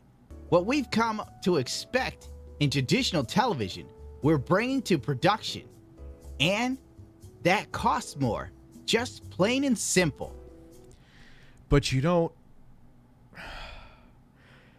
They don't get this. This is the thing they don't get. There's still this mindset with media that just throw money at it and it'll do fine. You can have a lighting kit, a no-name Chinese knockoff brand lighting kit from Amazon, and you can have your phone. You don't even need, this is an iPhone 13. You don't need this. And if you have the talent and the screen presence, you're going to get millions of views. And all you need, you could edit your fucking videos on an iPad mini. Get Luma Fusion. And that's it. They still think that, you know, and who has a hard-on for Adam Sessler being back? The guy who's made it poignantly clear numerous times that he fucking hates the community. Look, there's dicks in the community. I get it. A lot of them. But the majority of people still aren't. So for you to lump everybody in to that just makes you seem like an asshole. It's still the minority. It's still the village idiots. So they basically have an outdated format, or I should say a format designed for television, and they think they're going to take... I stroked a lock of my ER doctor's hair at work. It was amazing. Oh. Okay.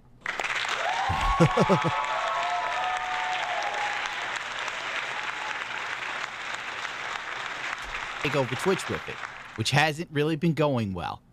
Christ almighty, screw it, it's going to be a long video. The network is funding these bigger budget productions through the combination of advertising revenue and brand integrations to reconcile its high budget approach with esports. Yeah, but and the thing is, Sports too, notoriously. if you look back at like G4 and Attack of the Show, and it was just a giant advertisement. Which, look, I have sponsors. I got to do sponsor spots tomorrow after I film news stories, and then I have to do more Wii U stuff. But I'm actually hyped about that video, as you can tell.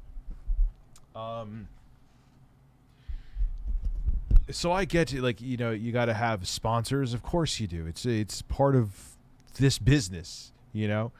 But where it's like every 2 seconds, or even like the NFTs with Kevin Pereira, and I'm sure they forced those down his throat to do. I'm sure he did not want to do them, and I'm sure that Kevin knew, like, fucking NFTs, really? These are like the least popular thing right now. You know, Rich, I'm concerned about your lack of diddling by Carlos. Is he sick? Did he eat something poisonous? No, he has had plenty of whole. He's had plenty of corn. I've been having conversations with the bird. The bird breasts are fine. But my main point, though, kind of went off on a stone tangent. But my main point, though, is they just missed the mark. You stroked your ER doctor's cock. That is a really weird office visit.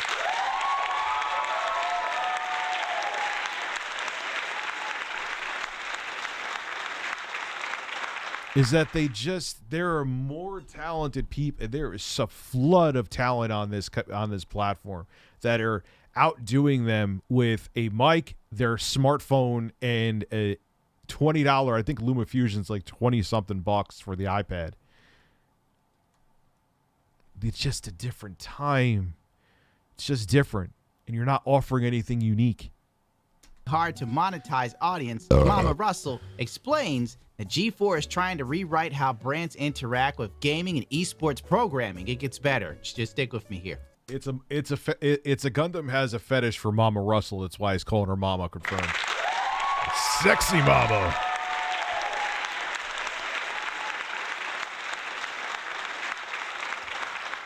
The word that gets used a lot is authenticity, and I'm almost bored with the term because it means a lot of things. That's what I get when I watch G4 content, total authenticity. What we say is that it is so fake. It's so not genuine. Irreverent nature of G4 as a network, it's so outdated. That's all I could say. Means that brands cannot take themselves too seriously. We need to have the creative freedom to really make this feel like it's holistic to what we are doing. And our tone and manner. I don't understand. Like this. I got to read that again. Rich, have you seen the shit happening in Ottawa? No, what's happening in Ottawa? What's going on in Ottawa? I'm going to have to check real quick now that you're saying it. Ottawa. What is going on in Ottawa?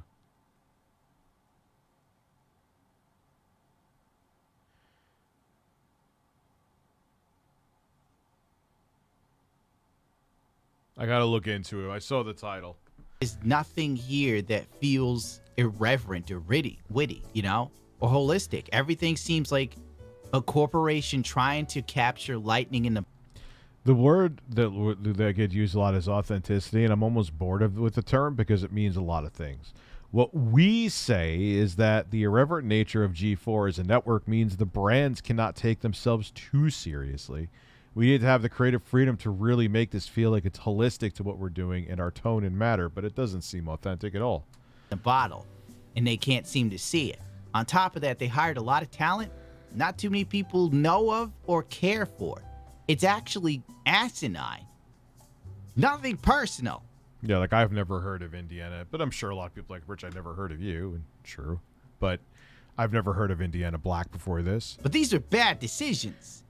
It is crazy. We say to give a woman power is like to give a gun to a monkey.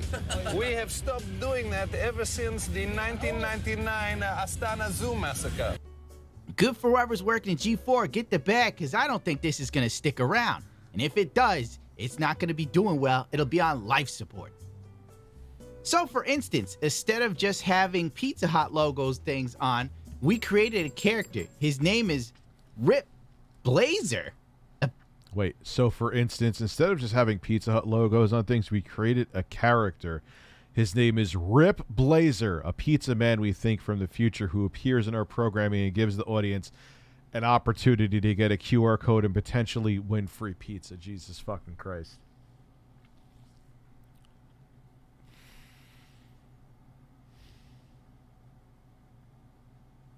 Who would think that's a good idea?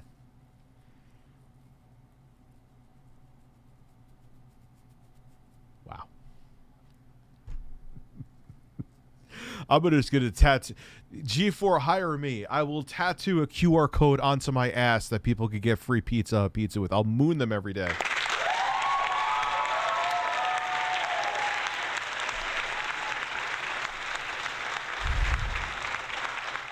A pizza man we think from the future who appears. Because this is totally like, oh, God, we hate advertisements. So have a giant pizza man come out. Here's in our programming and gives the audience an opportunity to get a QR code and potentially win free pizza. Really?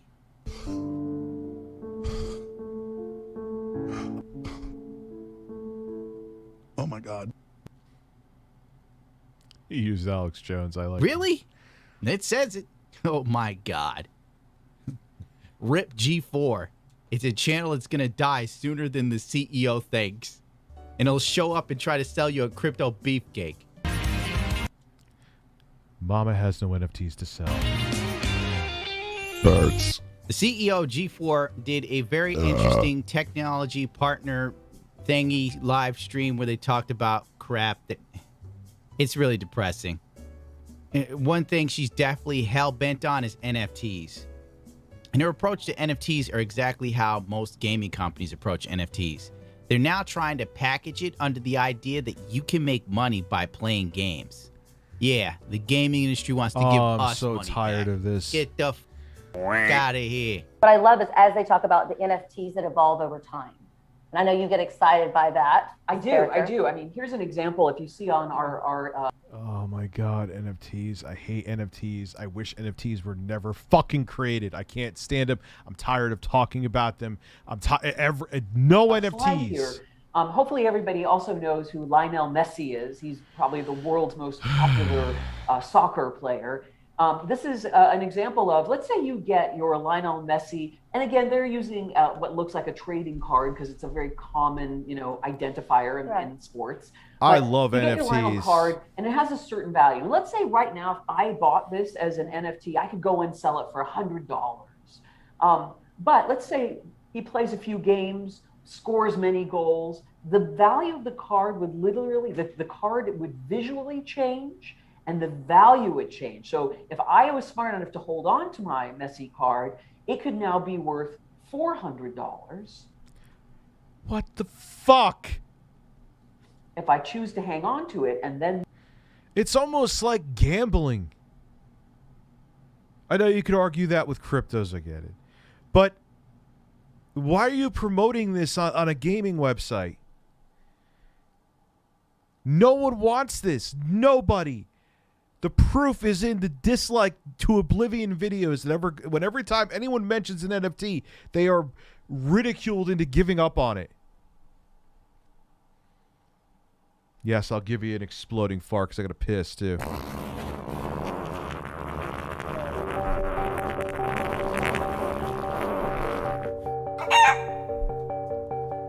Birds.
know what I realize? I always subconsciously let out deep, passionate moans every time I come back from urinating. It's kind of strange.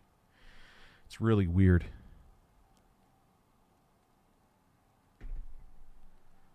Fuck birds. He wins the World Cup, the value has gone up, and it's all dependent by the market. We also move on to, it's two wine moms telling you about internet culture. We've come full circle at the end of the dark timeline. Generation G. I remember the last time I always had the hots for Baby Spice. company talked to me about generations. She was the thick with the C one. The Spice Girls are doing little kicks and they are saying we're Generation Next while trying to sell me sugar water. Okay, we've all heard Gen Z, Gen Y, Gen X. What does it mean? Well, this is a new one for you, and I did some research on this. The Atari 2600. I feel like, is this like, that's the CEO? I feel like I'm watching something from QVC right now, doesn't it? This is like something that we only have 200 of these left in the sparkling cranberry and the anal sunshine.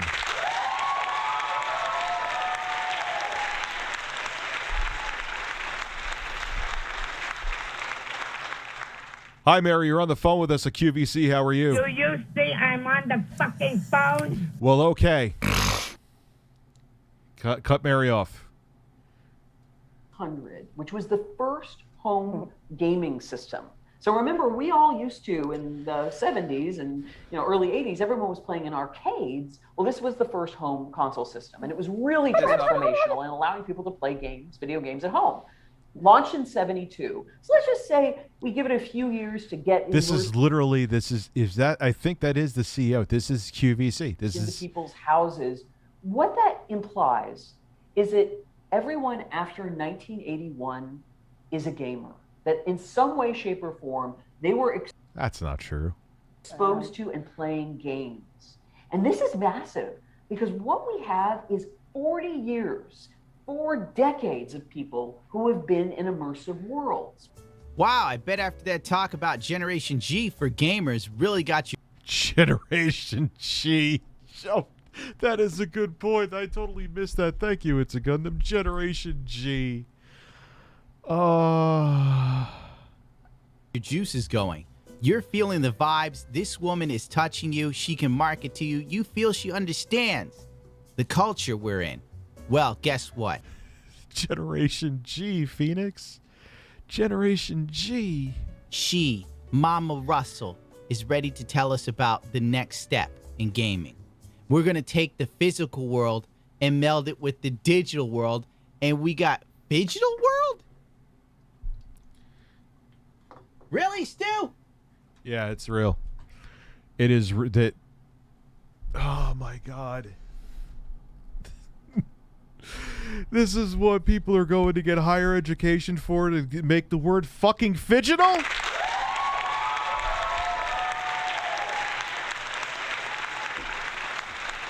Oh, God. And she's probably, you know what? G4 is going to crumble. She's probably going to leave with like a 7-figure check, and it doesn't matter. Because like once you reach that upper echelon, then you're just there. You could fuck... unless you go to like R. Kelly levels or Jared Fogle levels. Like, even Martha Stewart went to jail for, I think, fucking tax evasion. She's fine. But so once you're there, you don't leave. So she'll go on to another company and fuck that up too. And on to another one and fuck that. Just like Bertie Stoller. Just like Don Matrick. I don't know what he's doing now. Maybe he's fucking selling used cars like he was destined to. He looks like a used car salesman. I'm sorry.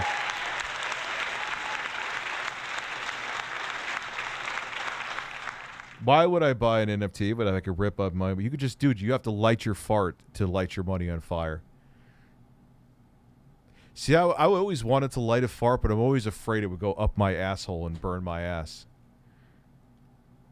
Why am I talking about this? My girlfriend loves it because I hear it every night. No, we're not fucking.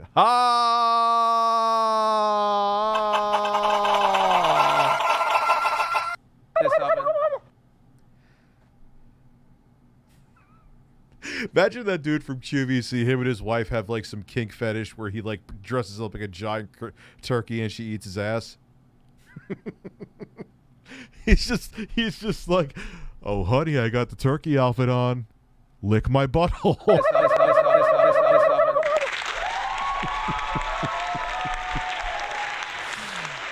my god. It's just so, like, why would you do that? Oh god, it's so fucking, I love that life. I love that these are real things. Fidgetal, let's get back to Fidgetal. I'm sorry. I think, folks, are you ready to put on your safety belts? No, you don't need anything. No, you don't I'm need a not. helmet. We're going to go into the Fidgetal world. And Did she really say that? No, bro, we're going into the Fidgetal world. Oh, were we going to be safe? Nah, you're not going to need your helmet. You're going to be fine. Because in the Fidgetal world, everything is just perfect. We got to just, come on. I'll tell you what this is. This is a live world, meaning it is accessible. What is that woman just sitting there? She's just like, what sim character is that? What is going on? Why is this like a slideshow from 1996 down to like that like paint, like splatter paint behind the picture? This is for our favorite client, Dell. The fact that this is supposed to be like this great presentation about how the Fidgetal world is the next step and this Dell technology is awesome. It's running at 12 goddamn FPS for Christ's sakes. Can we move? What are they running on, a fucking Core 2 Duo with an 8600 GT? I just got really nerdy there. Do you see I'm on the fucking phone? I aspire to be the Amico engineer, Mike Hunt. Mike Hunt. This is a family-friendly stream. I'm not saying my C, I'm saying Mike Hunt. Bird, fuck you. Fuck birds. I'm sick of fucking birds. Tired of you. Move on to the whole video now, Stu. If you don't like it, don't watch it. Peace. Most of you watching are gonna go, the f is that? That's what you deserve. This is who I am.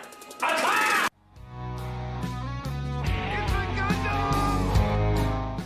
After I finished my G4 video, that is the exact face he makes when he's taking a shit. You know that. I was off the net and back to being on in real life. The mark of a man. His misery is only ever truly over in death. But within an hour of my video, the attacks, Kevin Pereira acknowledges Twitch view botting. No. Oh, wait. Hold on. I saw the date. Never mind. Going live. But this may have... Okay. The comment section made me aware of Kevin Pereira's view botting back in 2018. And Fork being kicked out of Riot Gaming's commentary community or something like that. Apparently, she's very polarizing, which, you know, when you look at how things are now, that's not really surprising news.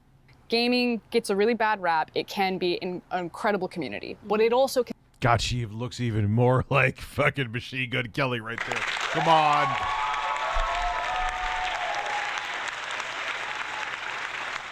I love Burr.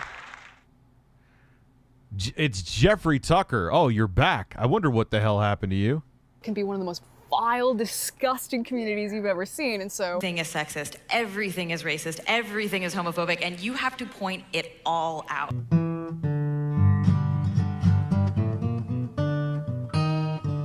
Look, there is vile shit. And yes, women do deal with it more. I'll be the only one of... I'm sure none of these other guys would ever say that. I'm sure they wouldn't. But when you put it on a pedestal and go, I am going to call out the people that are pieces of shit, which sometimes you have to do, but this wasn't it.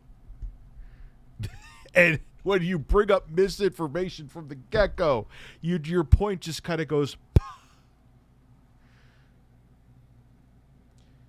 Olivia Munn was not there for you to look at, even though she was sliding through a whole thing of whipped cream in a two-piece bikini. Yes, she was there for you. Okay.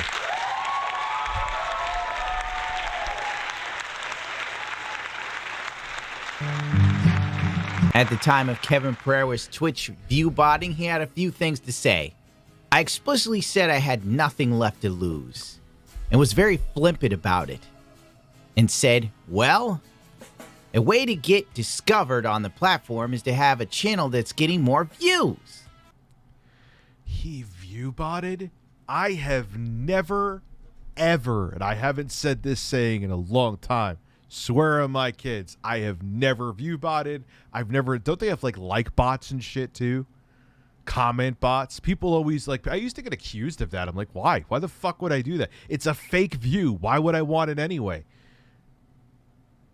And on top of it, look what happens when you try to do it. You get caught and you get kicked off the fucking platform. Oh, Jesus. Oh, this is sad. Yeah, I got to make a video about this tomorrow. I'm sure that they're going to love me over there more at G4 than they already do. Oh, wait, they already fucking can't stand me, so I don't care. Oh, Kevin. Dude. You blew it. I'd rather listen to DSP Karen out than get lectured by a gym teacher about... Look, what she's saying is fine. It is not okay. But... they started off with attacking their entire base. Remember, they put out tweets. What was it, 2020, saying that calling the gaming community as a whole toxic. They didn't say as a whole in the tweet, but they insinuated it. Yeah, and the toxicity sucks. And I'm not saying that, but to just and then to do things like put that. I made a video. No data. What do you mean?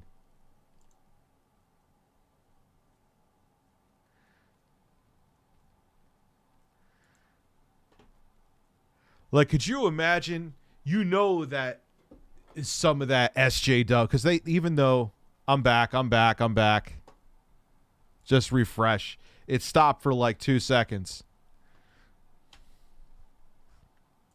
I think, anyway. Yeah.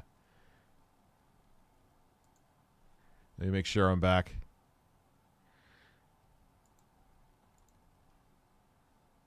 Okay, I'm back.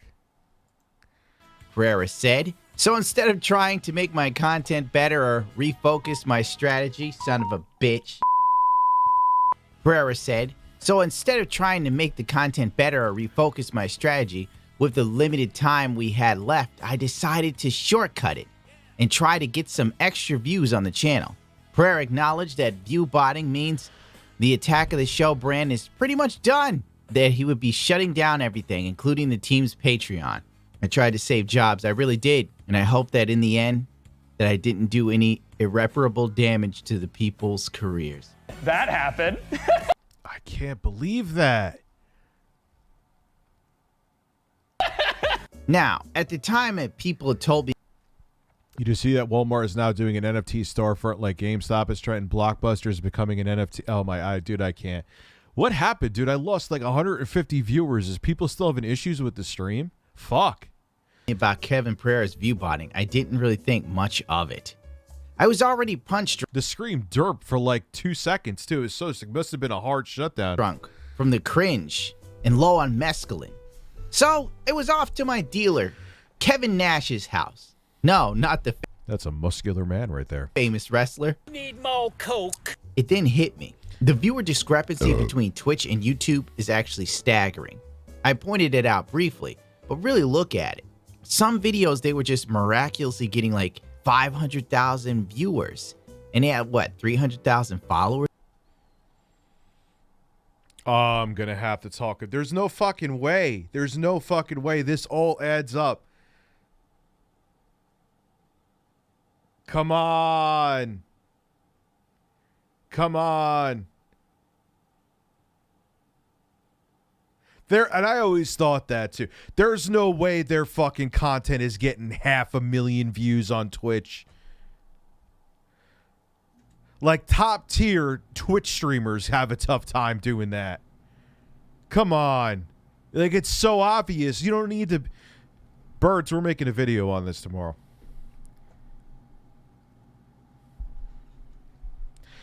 This is what I think about this. 5, 4, 3, 2, 1.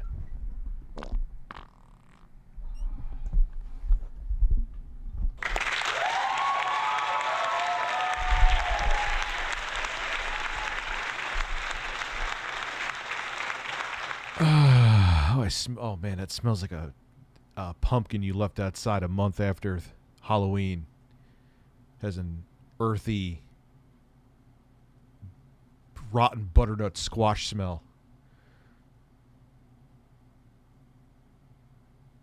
Was on Twitch or something like that, it made no sense there'd be that many views. But I digress.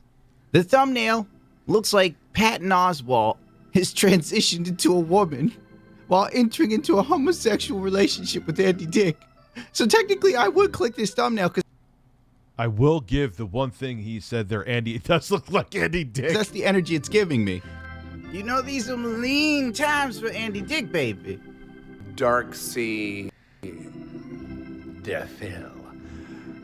Okay. Wearing a whipped cream bikini at a banana party. Oh my God, you guys are nuts. Ah! I don't know why I gave you the music, but birds. They lay turds. Look at these birds. They're laying turds because I love these birds. They lay turds. Let them out, birds.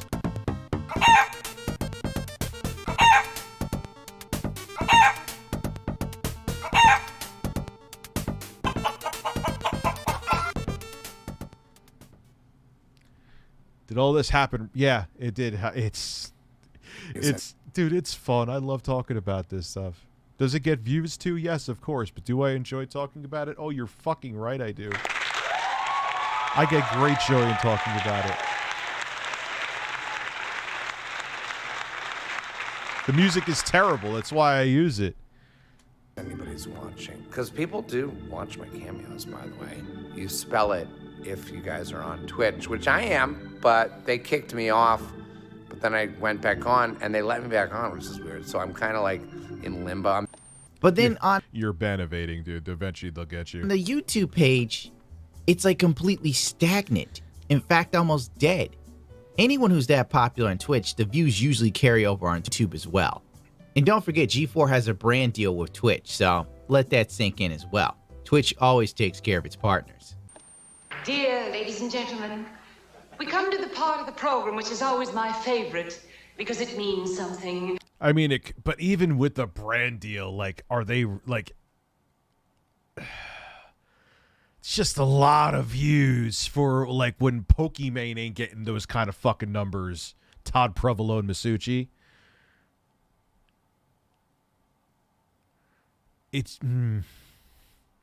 not adding up. Not the numbers don't add up. Something's wrong. We're gonna have to get to the bottom of this. I'm sniffing your beak. How does it make you feel? I know.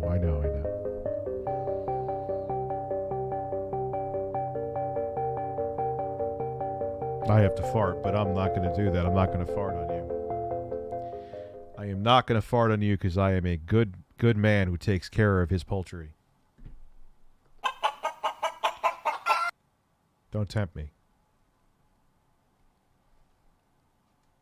This video is sponsored by Galaxy Lamps because YouTube hates me. The Galaxy Lamp 2.0 fills your room with mesmerizing spotlights that mimic... Is this actually an ad? ...real stars. I recommend the blue version. Once the beam leaves the matrix and strikes your surface, you'll be immersed in an alternate universe of constellations. You're Captain Kirk now. There's an app for the projector. I want to have the lights against my... What is our... And it's pet friendly. By the way, it's a very unique gift that I strongly only recommend giving to chicks because they seem to love it. I don't think a normal dude would admit to owning this. Go to Galaxy Lamp. What does that even mean? amps.ko/itsagundam to save 15% off your order today. And we used to be partnered with them.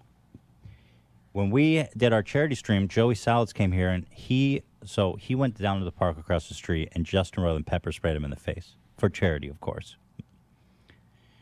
And we had to do it in a way because we weren't ready for it. That Joey live streamed it on his phone, and then we watched it on the TV. Mm-hmm.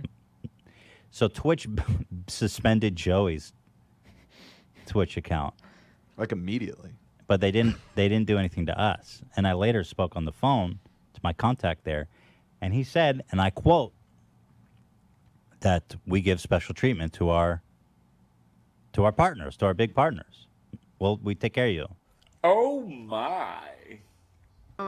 What the fuck was that?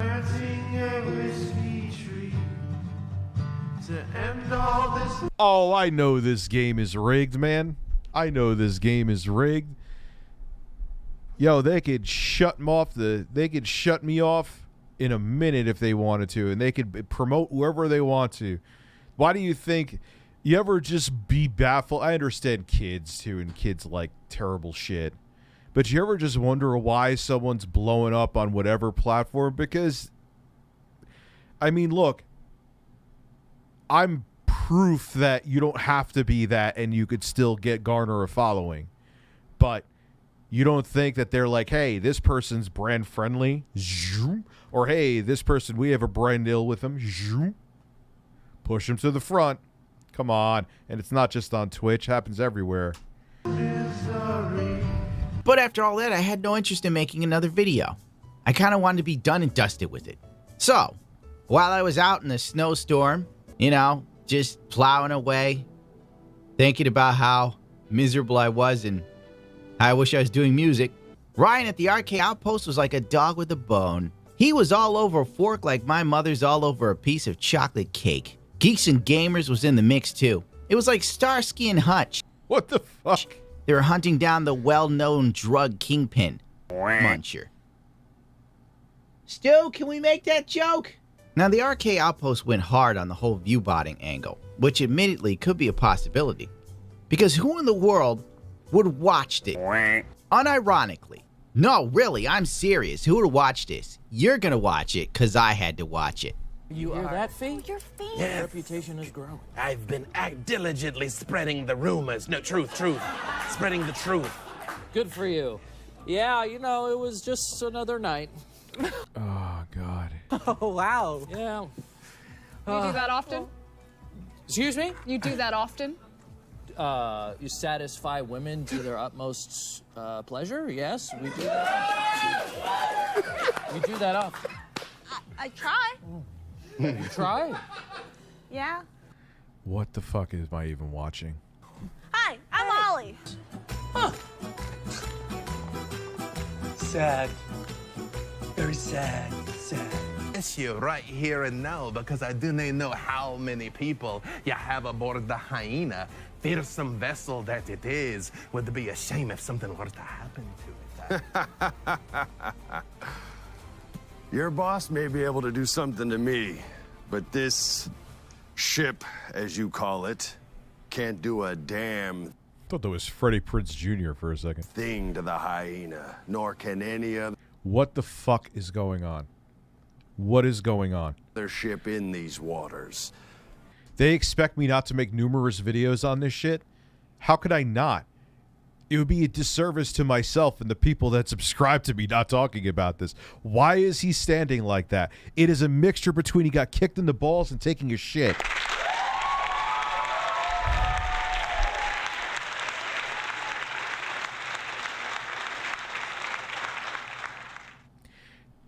Did you know that John Lovitz beat the shit out of Andy Dick when he bragged about killing Phil? Did he really? I've heard, from no pun intended, that Andy Dick is a fucking dick. Now, again, we know how, but it's when something just keeps getting repeated over and over again, there has to be some truth to it. But if it's a war you want, I'm sure the Xanathar would be. This kind of humor was never funny. In the 80s when gay people look surprised all the time. Oh my God. I would use this footage to torture terrorists. He's acting like he's enthralled in this shit. Yeah, seriously. I am so bored. I want to strangle myself. Frost is not there either. I'm annoyed with this. Frost looks like she gives less of a shit than I do. And she's getting paid for this. Calm down. So.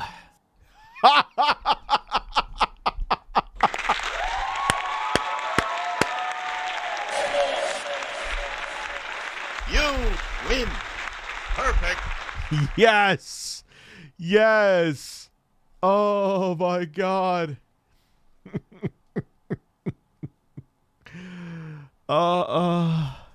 As you can see, top tier stuff. You're probably enthralled. You can't get enough. You're like, Gundam, please play me another clip and let it run for 12 hours straight. But we don't have time. Anyway. Hobby, Jesus Christ. Lowl. I see you lowling. Lowl.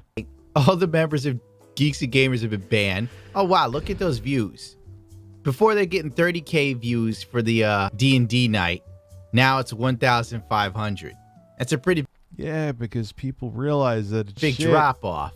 I guess it's because somebody was talking about view botting. And then it just oddly drops at the same time. They also set up these YouTube live streams so that you cannot comment. I talked about this. Unless you've been a subscriber for longer than 4 weeks. That is just like, please, trolls, come irk the shit out of me. It's the rotted skunk is over there just twisted in the corner. Ugh. So they're really cracking down on anyone coming in and, you know. Oh, they're DSPing. They're Wings of Redemptioning. Telling you that Olivia Munn's feet are delicious. Because that needs to stop. You bigots. Oh, I forgot to mention in the last video that Olivia Munn was This is about G4. This is about G4 again because Kevin, I can't believe Kevin, dude, if I admitted to view botting everyone who's like uber politically correct with, like if I got hired anywhere, that would be brought up and thrown in my face by everyone from the left and the right. Most of my trolls, if you go, like, I secretly, like, if I see there's someone super weird, I won't say it, but I'll go check out their Twitter feed, and it's like, I masturbate to Donald Trump at least 3 times a day. But why is that swept under the rug? Like, anybody else, doesn't matter left or right, anybody else, they admitted to do it, they would not be hired back. Why was that why was that so hush-hush? What's up? I'll have Gundam on a stream, sure. Hoping to get some simple. I mean, he's doing pretty well, but actually, I'll shout him out in tomorrow's video too, because I'm going to use this as a source. And talks, and she was supposed to be on G4's TV. And yes, I will talk about Ice Poseidon. I was supposed to today, but my editor ended up being sick, and I ended up working on the Wii U video. TV's reboot, but all the negotiations fell through. I'm assuming that she couldn't secure the bag she wanted for it. Yeah. Dude, Olivia Munn's like an A-list actor. She's not going to go back for fucking Adam Sessler money, which I'm sure that's all she was offered. Like, come on. Olivia Munn probably wanted more money than everyone in the set combined. Absolutely, I agree with him. And frankly, they probably should have paid her. Because now we have Fork. Oh, well. Sucks to suck.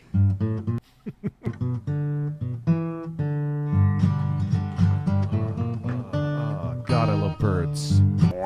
Didn't destroy the fan, it gently massaged it into submission.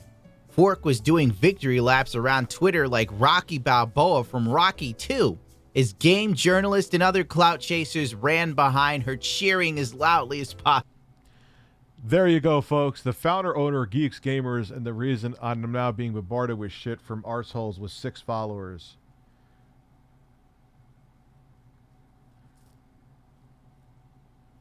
Great thing about Froskin's rant is like DNA weapon in the new. Only the people it's aimed at are reacting to it.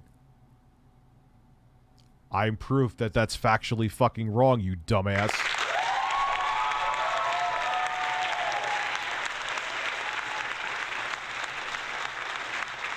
I'm not sexist. I think women should be treated equally. You're going to say any of that shit to me? You going to pull that card? Of course they would. They would pull that card. I got from, what was her name? She made fucking video games. She was trying to run for Congress and shit like that. When I called her out, she's like, oh, you're just mansplaining. Like, yeah, that just sums it up. Thank you. Possible. You defeated misogyny. I'm so glad you said that.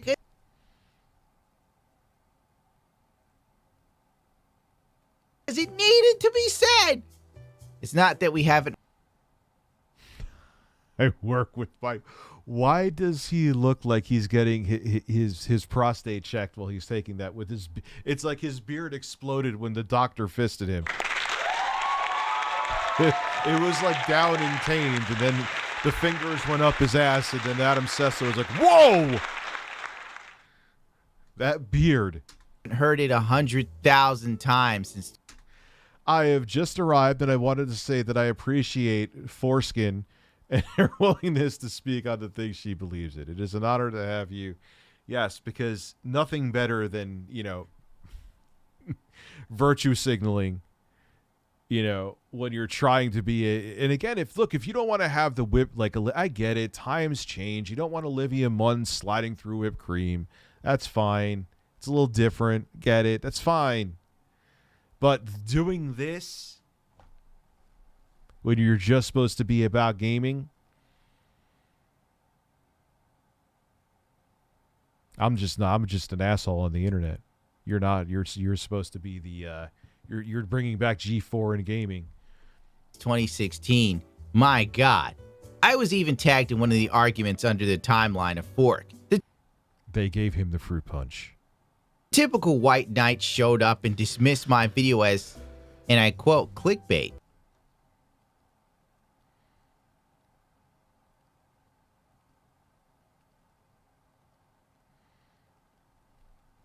If it makes him feel better, I gained about 8,000 followers. Yeah, but Foreskin. Let me close down my porn. No, I don't really have porn. I was looking at the images, which would be very funny. We should do a live stream on. Let me go to YouTube on a different tab. And let me go to G4 TV. How are your videos doing? G4 TV.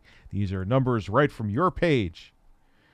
Let me look. I'll even give you the benefit of the doubt, and I'll look from like 2 weeks ago. 2 weeks ago, 37,000 views. Nobody saves here. I'll show you guys again. Here, hold on. Nobody saves the world. 19 X-Play. Even with X-Play next to it, 32,000, 19,000, 28. How's it work? How's it working out? I'm literally on your page now. Indiana Black. Like even Adam Sessler, man, even 2 months ago, like before this shit happened, like they weren't doing it. 39,000, 50. They got, 2,204. Attack is back. He was probably going to talk about the bodybuilder NFTs. Like even Forza Horizon 5. No, it's not. I mean, okay, you have these GeForce Catastrophic Launch Spectacular. People are going to want to watch that. But mostly, look, you're seeing the numbers. Even going back months, 60,000 to 50,000. And now let's look up at the top. How's it doing up here? Let's get 6 days ago. 31, 19, 28, 30. No, it's not working out well. Indiana, it's not working out.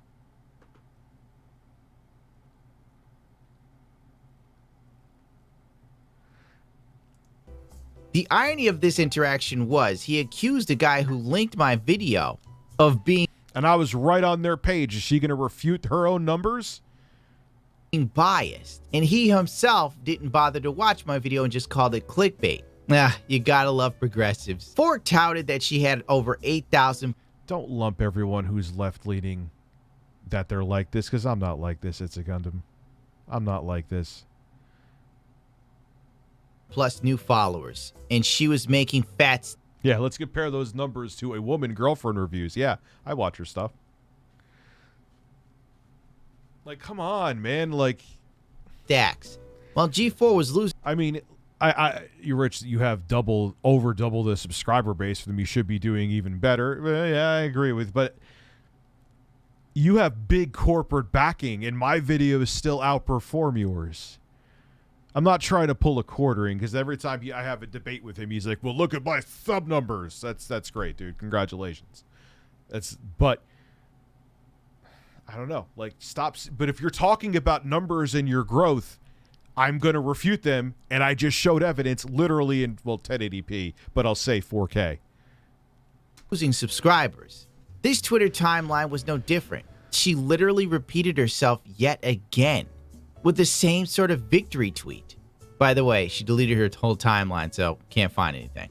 I looked at this, and I decided... Hey, Rich, I want to say I appreciate your rational takes and not taking sides in this stupid Yeah, I don't. You express a lot of the opinions I have, and it's good to know you're on this platform. Yeah, and it's not that I'm like some sexist bigot. I'm factually not. But, you know, that's why I think they like, don't lump me in with this shit. I'm Adam Sessler, too. You going to say I'm like some Get Woke, Go Broke channel? To not bother replying. I am the king. I will punish you. Any man who must say, "I am the king," is no true king. Gloating over such a small victory says a lot about a person's character. Maybe that's true. She was pissed that day. Who cares, though, really? Flexing on random dudes who made posts on Twitter, and you're like, well, I got a lot of followers, and I made a whole lot. I did mention before, but for people who weren't here, I'll mention again. I actually did send out an email to her official email asking to come on the show, and then the email got rejected and sent back to me. That was awful curious. I copy and pasted right from her, and I double-checked the email. Rachel Maddow is leading MSNBC. Why? Any reason? A lot of money. Like, wow. Cool. It all reminds me of something that Molière once said to Guy de Maupassant in a cafe in Vienna. That's nice. You should write it down. But I'm sure somewhere out there, Adam Sessler saw these string of tweets and he was clapping away like a seal performing tricks at SeaWorld, even days before this interaction came to play. She was fighting with people. Well, that's what happens, man, and everyone gets so... and the thing is, you know what I think so fucks up with social media? Like, when you're having a public discourse with people could bring up their takes in real time. They're not quote tweeting and putting... That's why I try to both do quote tweets where I agree with people and disagree with people, because I hate where it's like, I'm just going to disagree with you and put... Like, I'll do that, but I also do a lot. If you see, I'll totally agree with people. I would say more so than I disagree.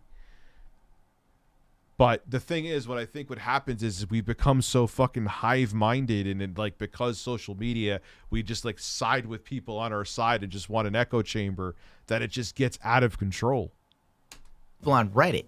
In a Reddit post titled "Nerd Culture is Toxic," I'm sorry, but if you find someone like Asmongold threatening, I worry about your ability to even handle the common cold. What does she say? I work in gaming. Jesus, I have to piss again. That's what happens when I don't eat dinner. And had 6 seltzers and a giant coffee. But I'll read that when I get back. I'll read it so I could like let it sink in.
Empty in the hole.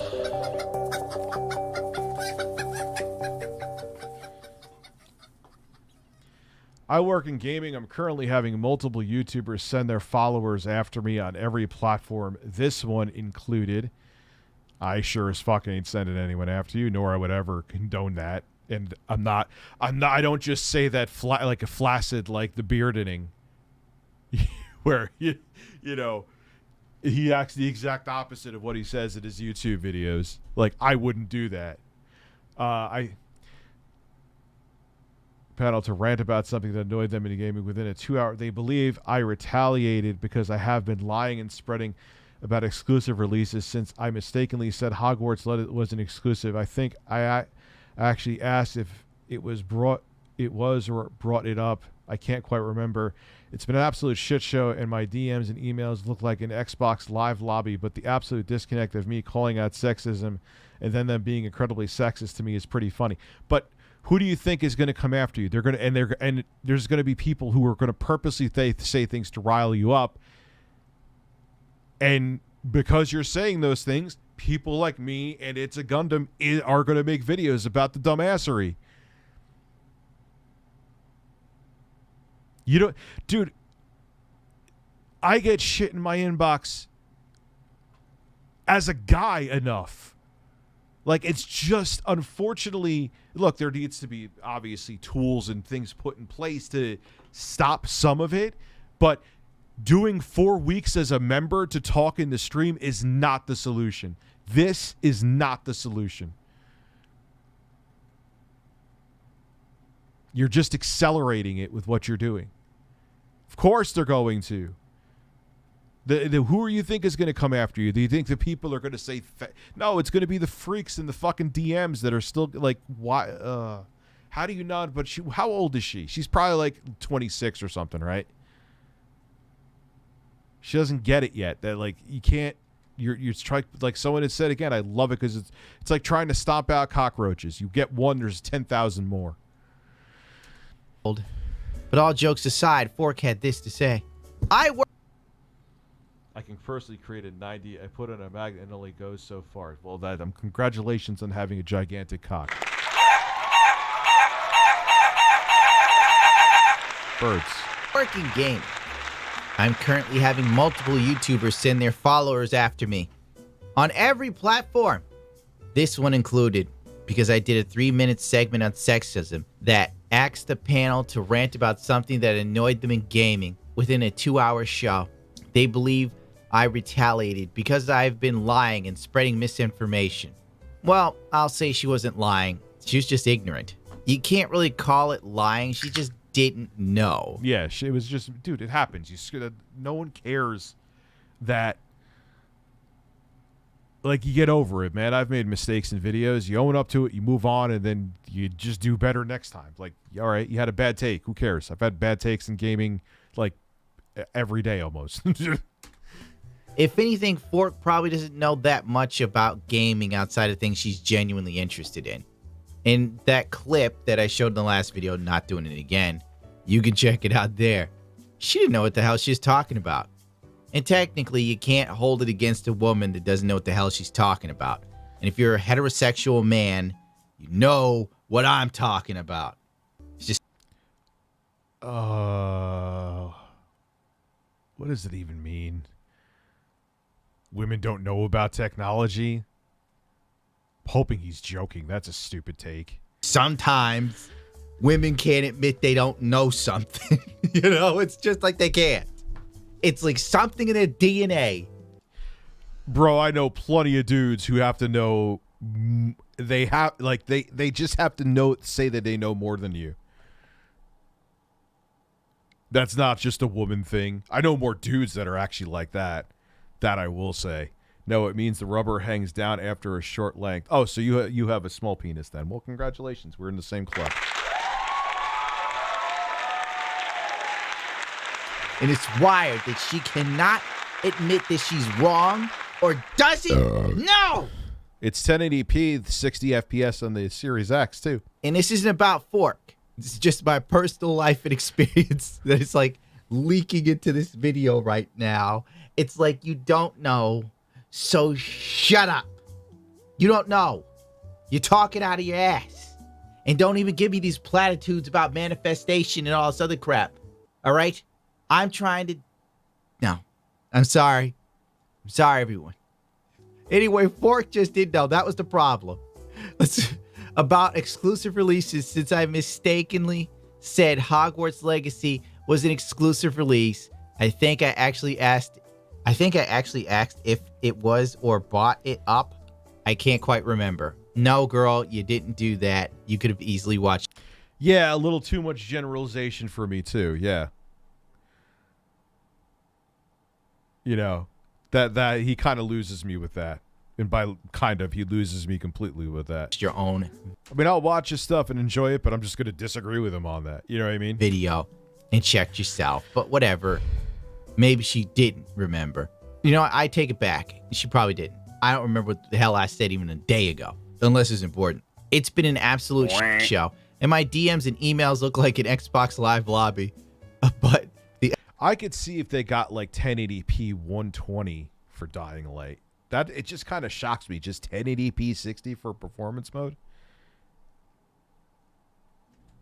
Just strange. Absolute disconnect of me calling out sexism and then being incredibly sexist to me is pretty funny. You know, she said that same thing on her Twitter account. My voice is drying out. There are a lot of bad faith actors who have galvanized nerd communities against marginalized voices and women in particular. There's a great book on the alt-right that details how Gamergate was the first practice run for the nebulous alt-right to display their harassment tactics. Our experience of these instances are left over from their efforts. There you go. Gamergate. Why didn't I see this coming? Everything is game. We still talk about Gamergate. Who gives a shit about Gamergate? I stopped giving a shit about Gamergate in like 2015. Gamergate. You got a hole in your underwear? Gamergate. You lost money in the stock market? Gamergate. One boob is like hanging lower than the other? It's Gamergate with me. Blame it on Gamergate.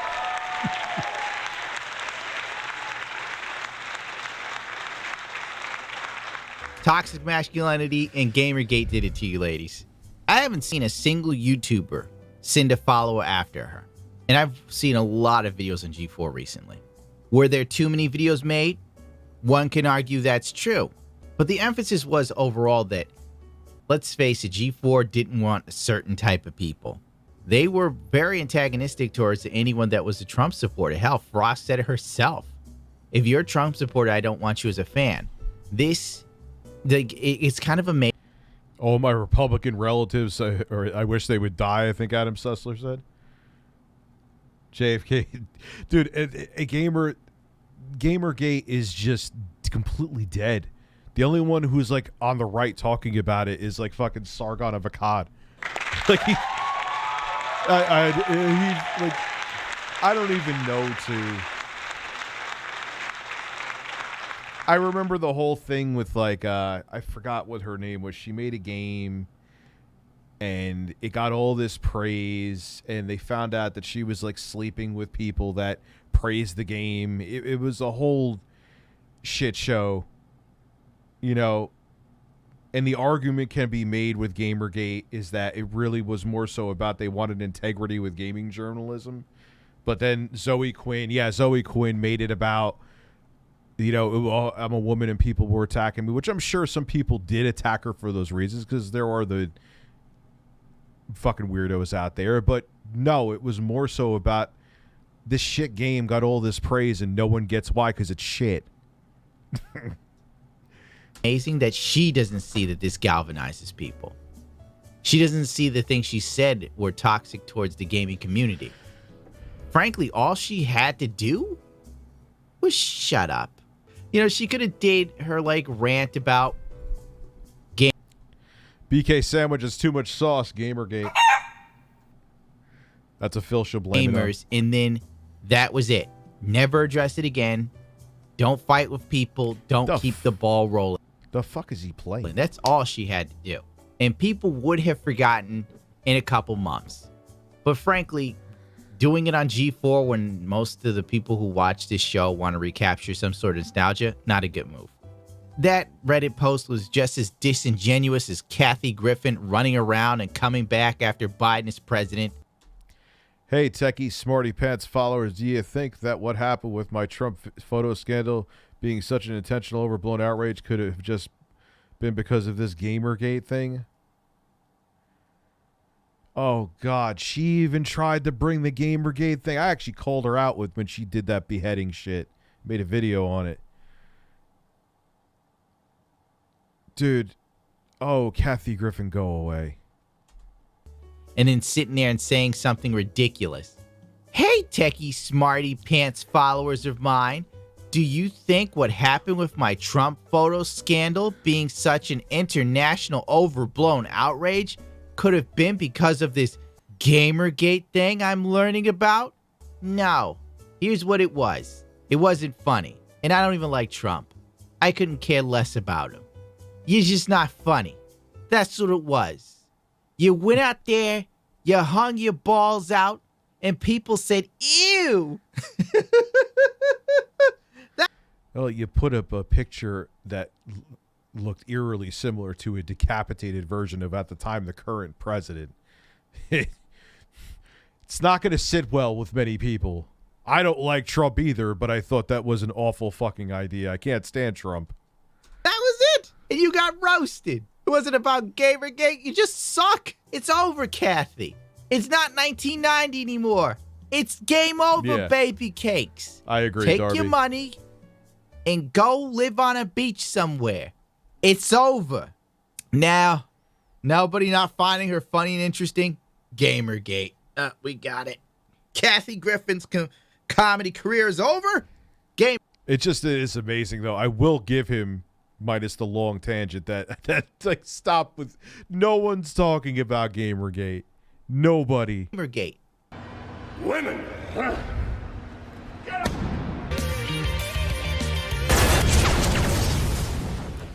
There was a lot of Reddit drama with Fork, basically. Like, she was going on a tangent, constantly fighting with people back and forth. It made absolutely no sense. Things got so bad that the forum got locked many times over. They even had moderators actually replying to constructive criticism by telling people who had this criticism that I 100% say was constructive, that they were coming from a place of privilege. Yeah. Being a male is privileged. I've said it before and I'll say it again. Women have periods once a month, but a man's life is a never-ending period. It's pain, strife, anxiety, constant bloating, misery.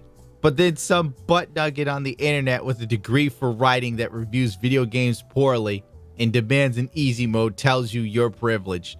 The emails I get from men undergoing divorce that have to move back into family members' homes or have to live in cars, the first thought that comes to my mind certainly isn't male privilege when I read these. Dear Gundam, I mean, he had me, though, when, like, yeah, I remember, I forgot, she's like a transgender woman that developed a game. And I called her out on some insane bullshit that she was saying. And she said I was mansplaining. I'm like, what the fuck are you talking? What does that have to do with mansplaining? I'm just making a point. Not Zoe Quinn. Not Zoe Quinn. She's not transgender. I'm writing you from my car. My wife and children are gone from me because not Blair White. She's divorcing me. Brianna Wu, thank you.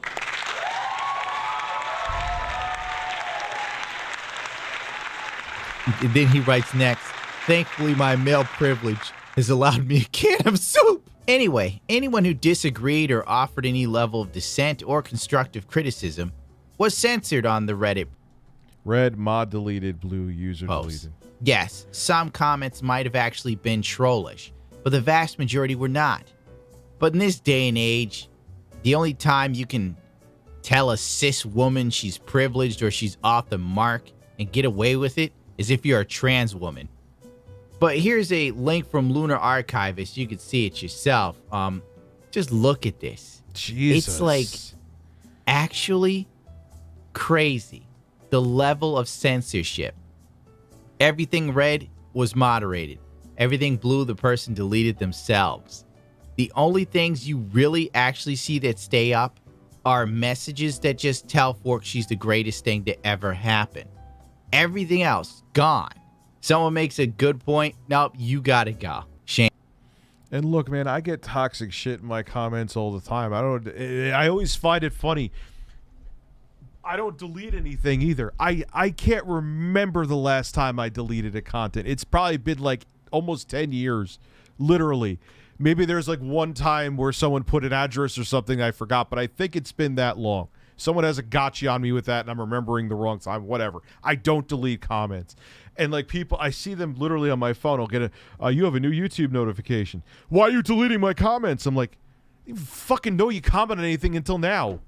What are you talking about? I'm not deleting shit. Shameful. This is a PR nightmare. But I get shit in my comments all the time, man. Okay. I could go deeper, but I don't have time to hunt down these now deleted posts, and I don't want another hour-long video. When Yellow Flash the game caught wind of this fest from Lunar Archivist, G4 nuked the whole page. Now this shocks me. And Fork deleted her account. Good move. You see, you can't get called out if there's nothing to call out. Now, do you remember Homeboy during Fork's heroic speech that ranks up there with some of the greatest speeches in human history? It's right before Winston Churchill's World War II speech. That's just how powerful this 3-minute speech was, how much it changed the gaming sphere and got people talking about the obvious sexism. The black dude who was next to Fork, doing the sort of token things, he's the Black Hokage. You might have heard the name before, but you can't really remember him.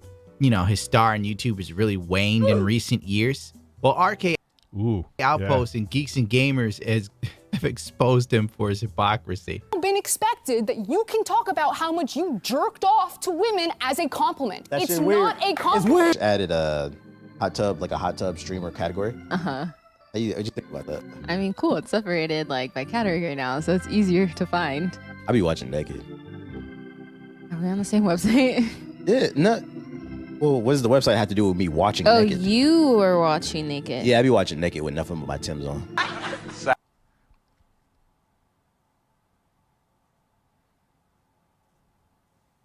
Yeah, it is death metal, dude, because it's entertaining. And it's entertaining to see people like, oh, I thought it was weird, bro, but you're going to watch hot tub streamers. I don't care that you do. I don't give a shit. He is a muscular man, and he could watch nothing. He could beat off with just his Timberlands on all he wants to. God damn it.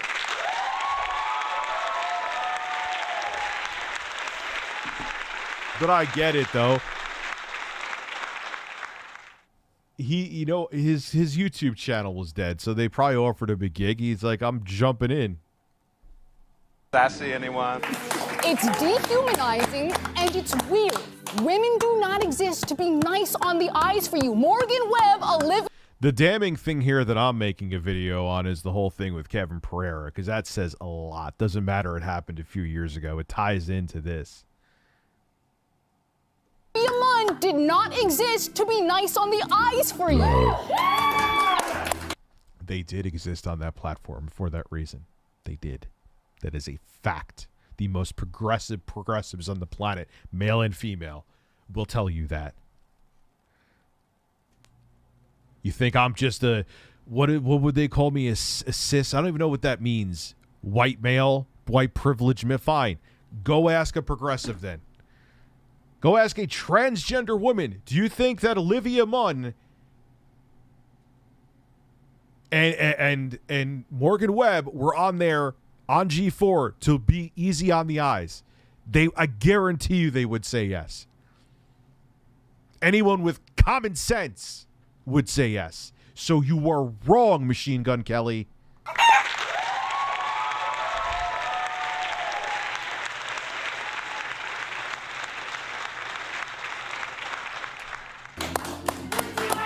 Morgan Webb was through and through a tech woman. Like, there's no question about that. LAX, thank you very much, man. I appreciate it. So, but death metal, dude, is it worth it from like is there more important things in life going on? Absolutely, I 210% agree with you. But is it fun to see this level of ridiculous bullshittiness? Yes, and the birds love it too.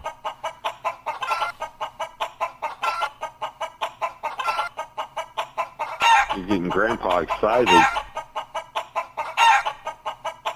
You blew it. I forgot I had that. Hey, she cooking, y'all. May God strike me down. Every woman that I've ever told me they don't swallow. And every woman that sucked my swallowed. Thoughts?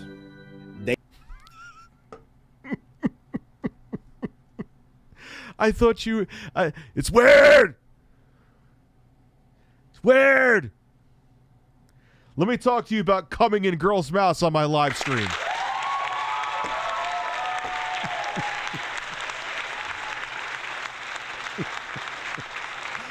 Oh, it's like I'm going to shout it. It's a gun. I'm going to talk about Kevin Pereira, and I'm going to talk about this, and I'm going to say the G4 hypocrisy and conspiracies continue. Oh, is that clickbaity? Yeah, sure. But is it true? Yes. And it's going to be delicious. And I probably will be hard. It's weird. Just like while making the video, I will be birds. We'll be hard together.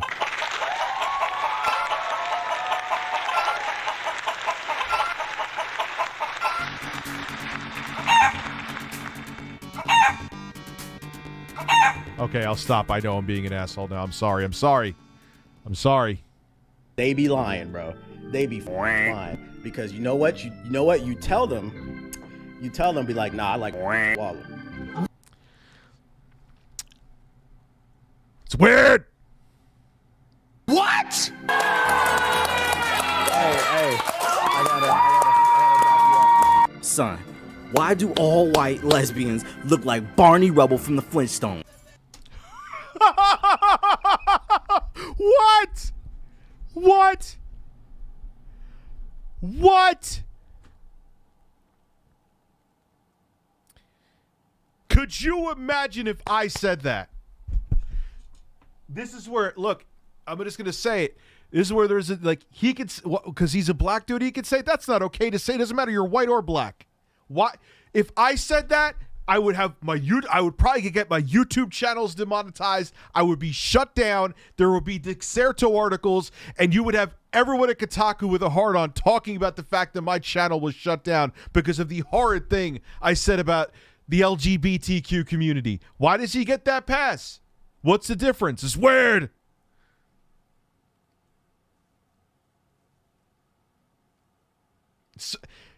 That has nothing to do with racism, and you know it. But I'm saying that it is a fact, though. Because he's a black dude, he said that about lesbian women. That's straight up homophobic. What he said. Is anyone going to disagree with me here?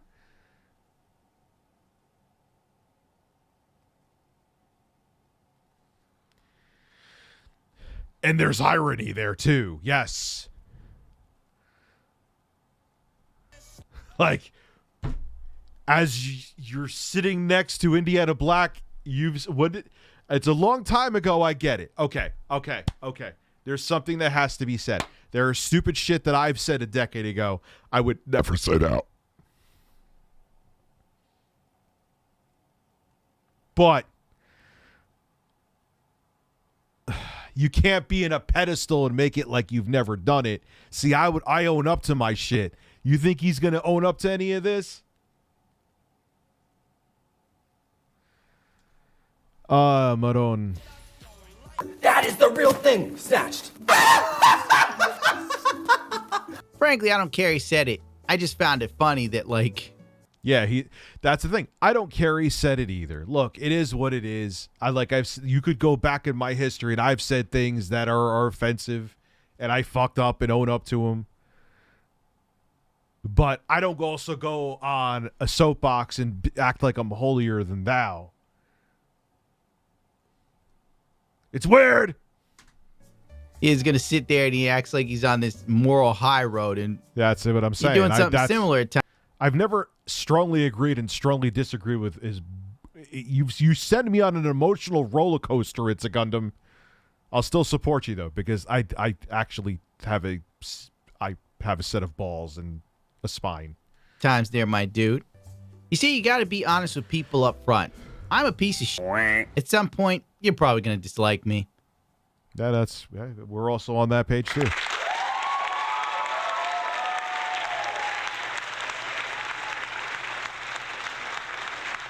I'll probably say something that'll offend you, make you mad. Because that's how everybody is. Everybody loves you till you turn on something they like. It's like, whoa, I used to think you were cool till you cross this invisible line. That's what. It's so true. You know how many people I have pissed off who have said they'll never watch me again. Eventually, that's review. I'm stuck slightly below 1 million subscribers for 25 years USA because new people come in and then I piss off other people.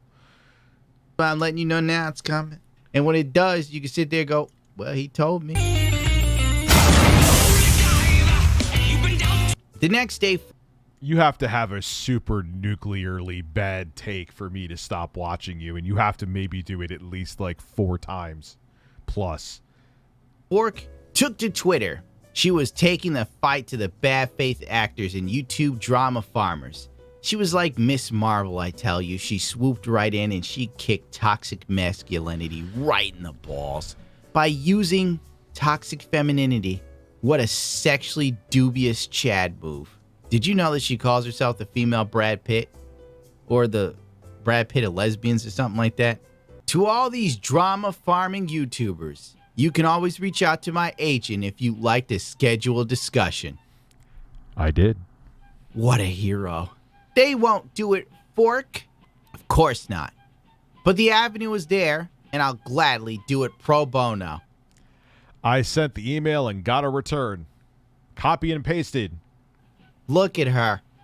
Throwing you double-checked it. YouTubers a bone because she's so important. I'm sure normally you'd have to pay a small fortune to have great interviews with Fork, such as this fantastic video that she did with this NBA chick that only has 4K views because everybody's making fun of her. So before that, it probably had like 1,000 to 2,000 views. This video makes no sense. Like, who was this for? Because nobody gives a shit about it. But whatever. Why even give them the time? They'll just take snippets of discussion and try and twist it negative. No. That video, I would leave it up raw and unedited. It would be I would have a live stream behind a VPN and it would just stay up there. No, I wouldn't have a live stream. But I would just record the whole thing. Just put it up unedited. Maybe if like the only jump cut there would be is if there was like an interruption or something like that. But I'll have like, you know what I would do? I would have the edited version, and then if someone wanted to see it unedited, you know, I would have like, here's an unlisted link just to prove I didn't take anything out of context. The offer's there, Indiana, if you want. Speak the truth and let them swallow that instead.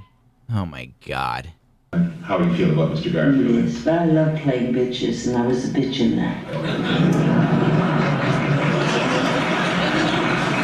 You know, I think there's a lot of bitch in every woman, and a lot of bitch in every man, too. Because I like to see them say the things they do to my face, and how they deal with an actual discussion and response. Because she's such a great arbiter.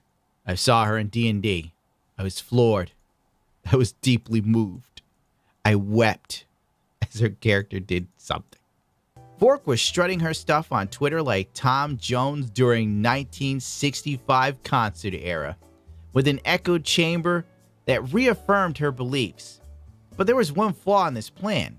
Many YouTubers were willing to talk to her. Now, I don't have the pictures of this anymore because she deleted her Twitter like 2 days later. Because someone probably like yelled, "You are committing career suicide. Career suicide. Stop." And they were right for telling her that. Take it from someone who knows, who used to do it all. I just do more shit posting now. I don't really, it's very rare that I'll get into a pissing match minus like a couple times with the quartering. And there's a couple times where I'll get like a spicy if someone, but I would say 98% of the time, if not higher, I stay out of most of that shit. And I just shit post. I put up like a survey. Birds, or birds? You decide.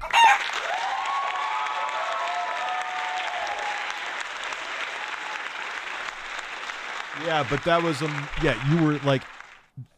you were just adding salt and sulfuric acid to the wound, Indiana.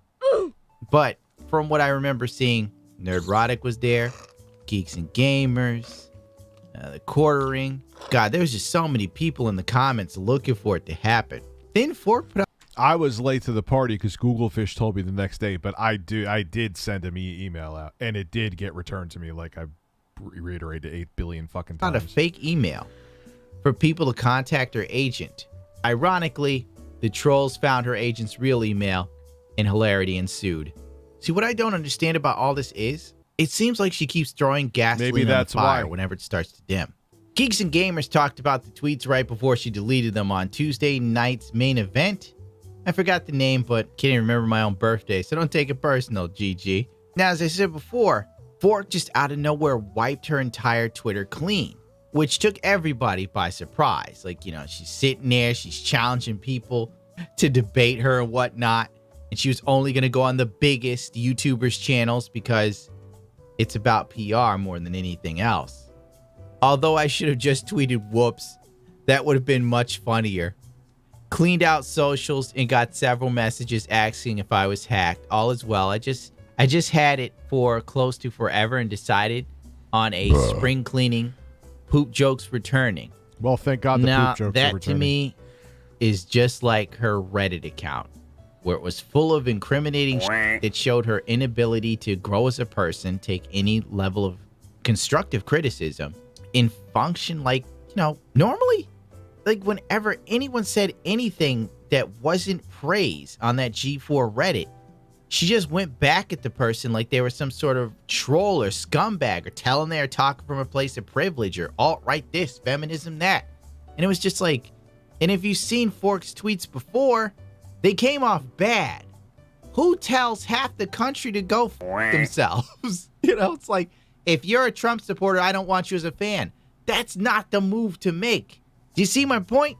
So it makes total sense to delete her whole and not even, like, I say spicy shit, but you're trying to just be a journalist or personality in the gaming industry. Male, female, doesn't matter. You're supposed to be as milquetoast as possible. You know, you can't have both. You can't be a loudmouth dick like me.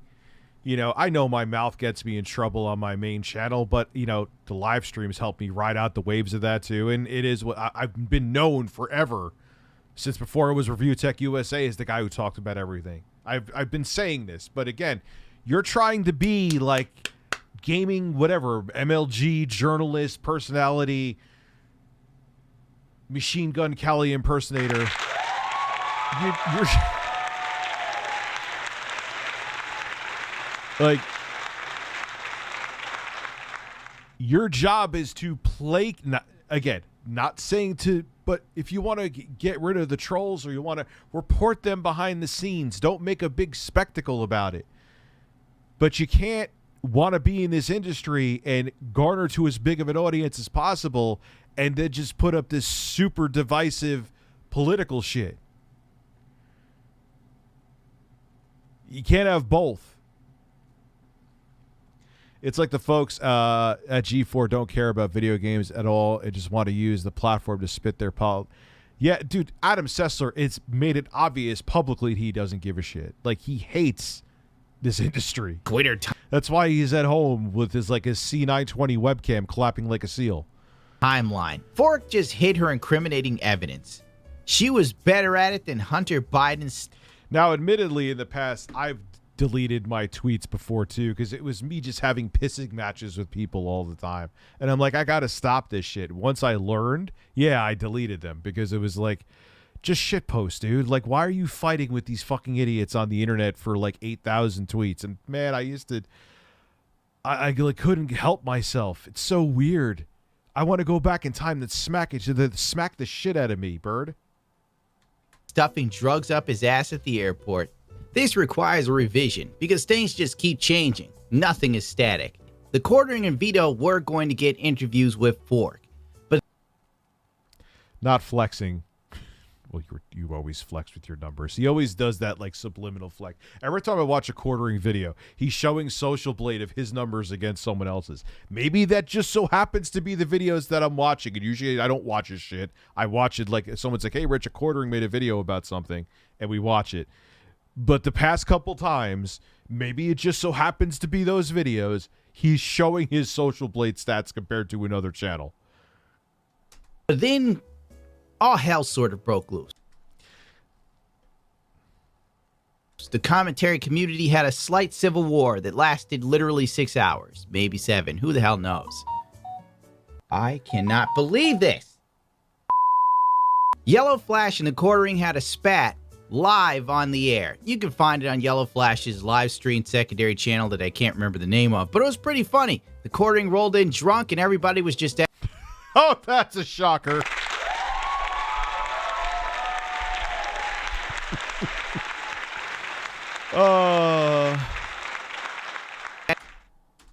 What the fuck? Go. What are you doing? It was like a verbal knife fight. It was entertainment unchained, the way I like it. My favorite Quartering is a drunk Quartering. Anyway, they made up literally the next day, but weirdly enough, it doesn't seem like the Fork interviews are happening. I am in shock! I have a source that has told me Vito's confirmed he's not getting an interview. I don't know. What? I gotta find out what happened with this. Seems like the Quartering is on the fence about it now. And it may just be over entirely. Not 100% sure. As pretty much the gravy train for this is over. And I'm wasting my time, life, and energies. I should go hang myself. There's no point to this video anymore. Let's end it on some high notes, Stu.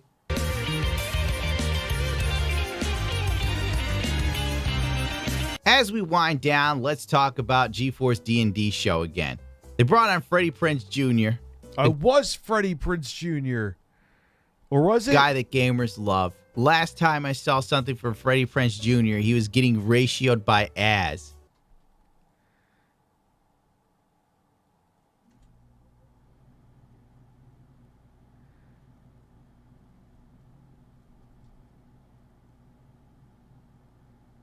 Over the Gina Carlo drama. Could you imagine that? Bro, it was a gem and holograph. That shit was funny. Grow up.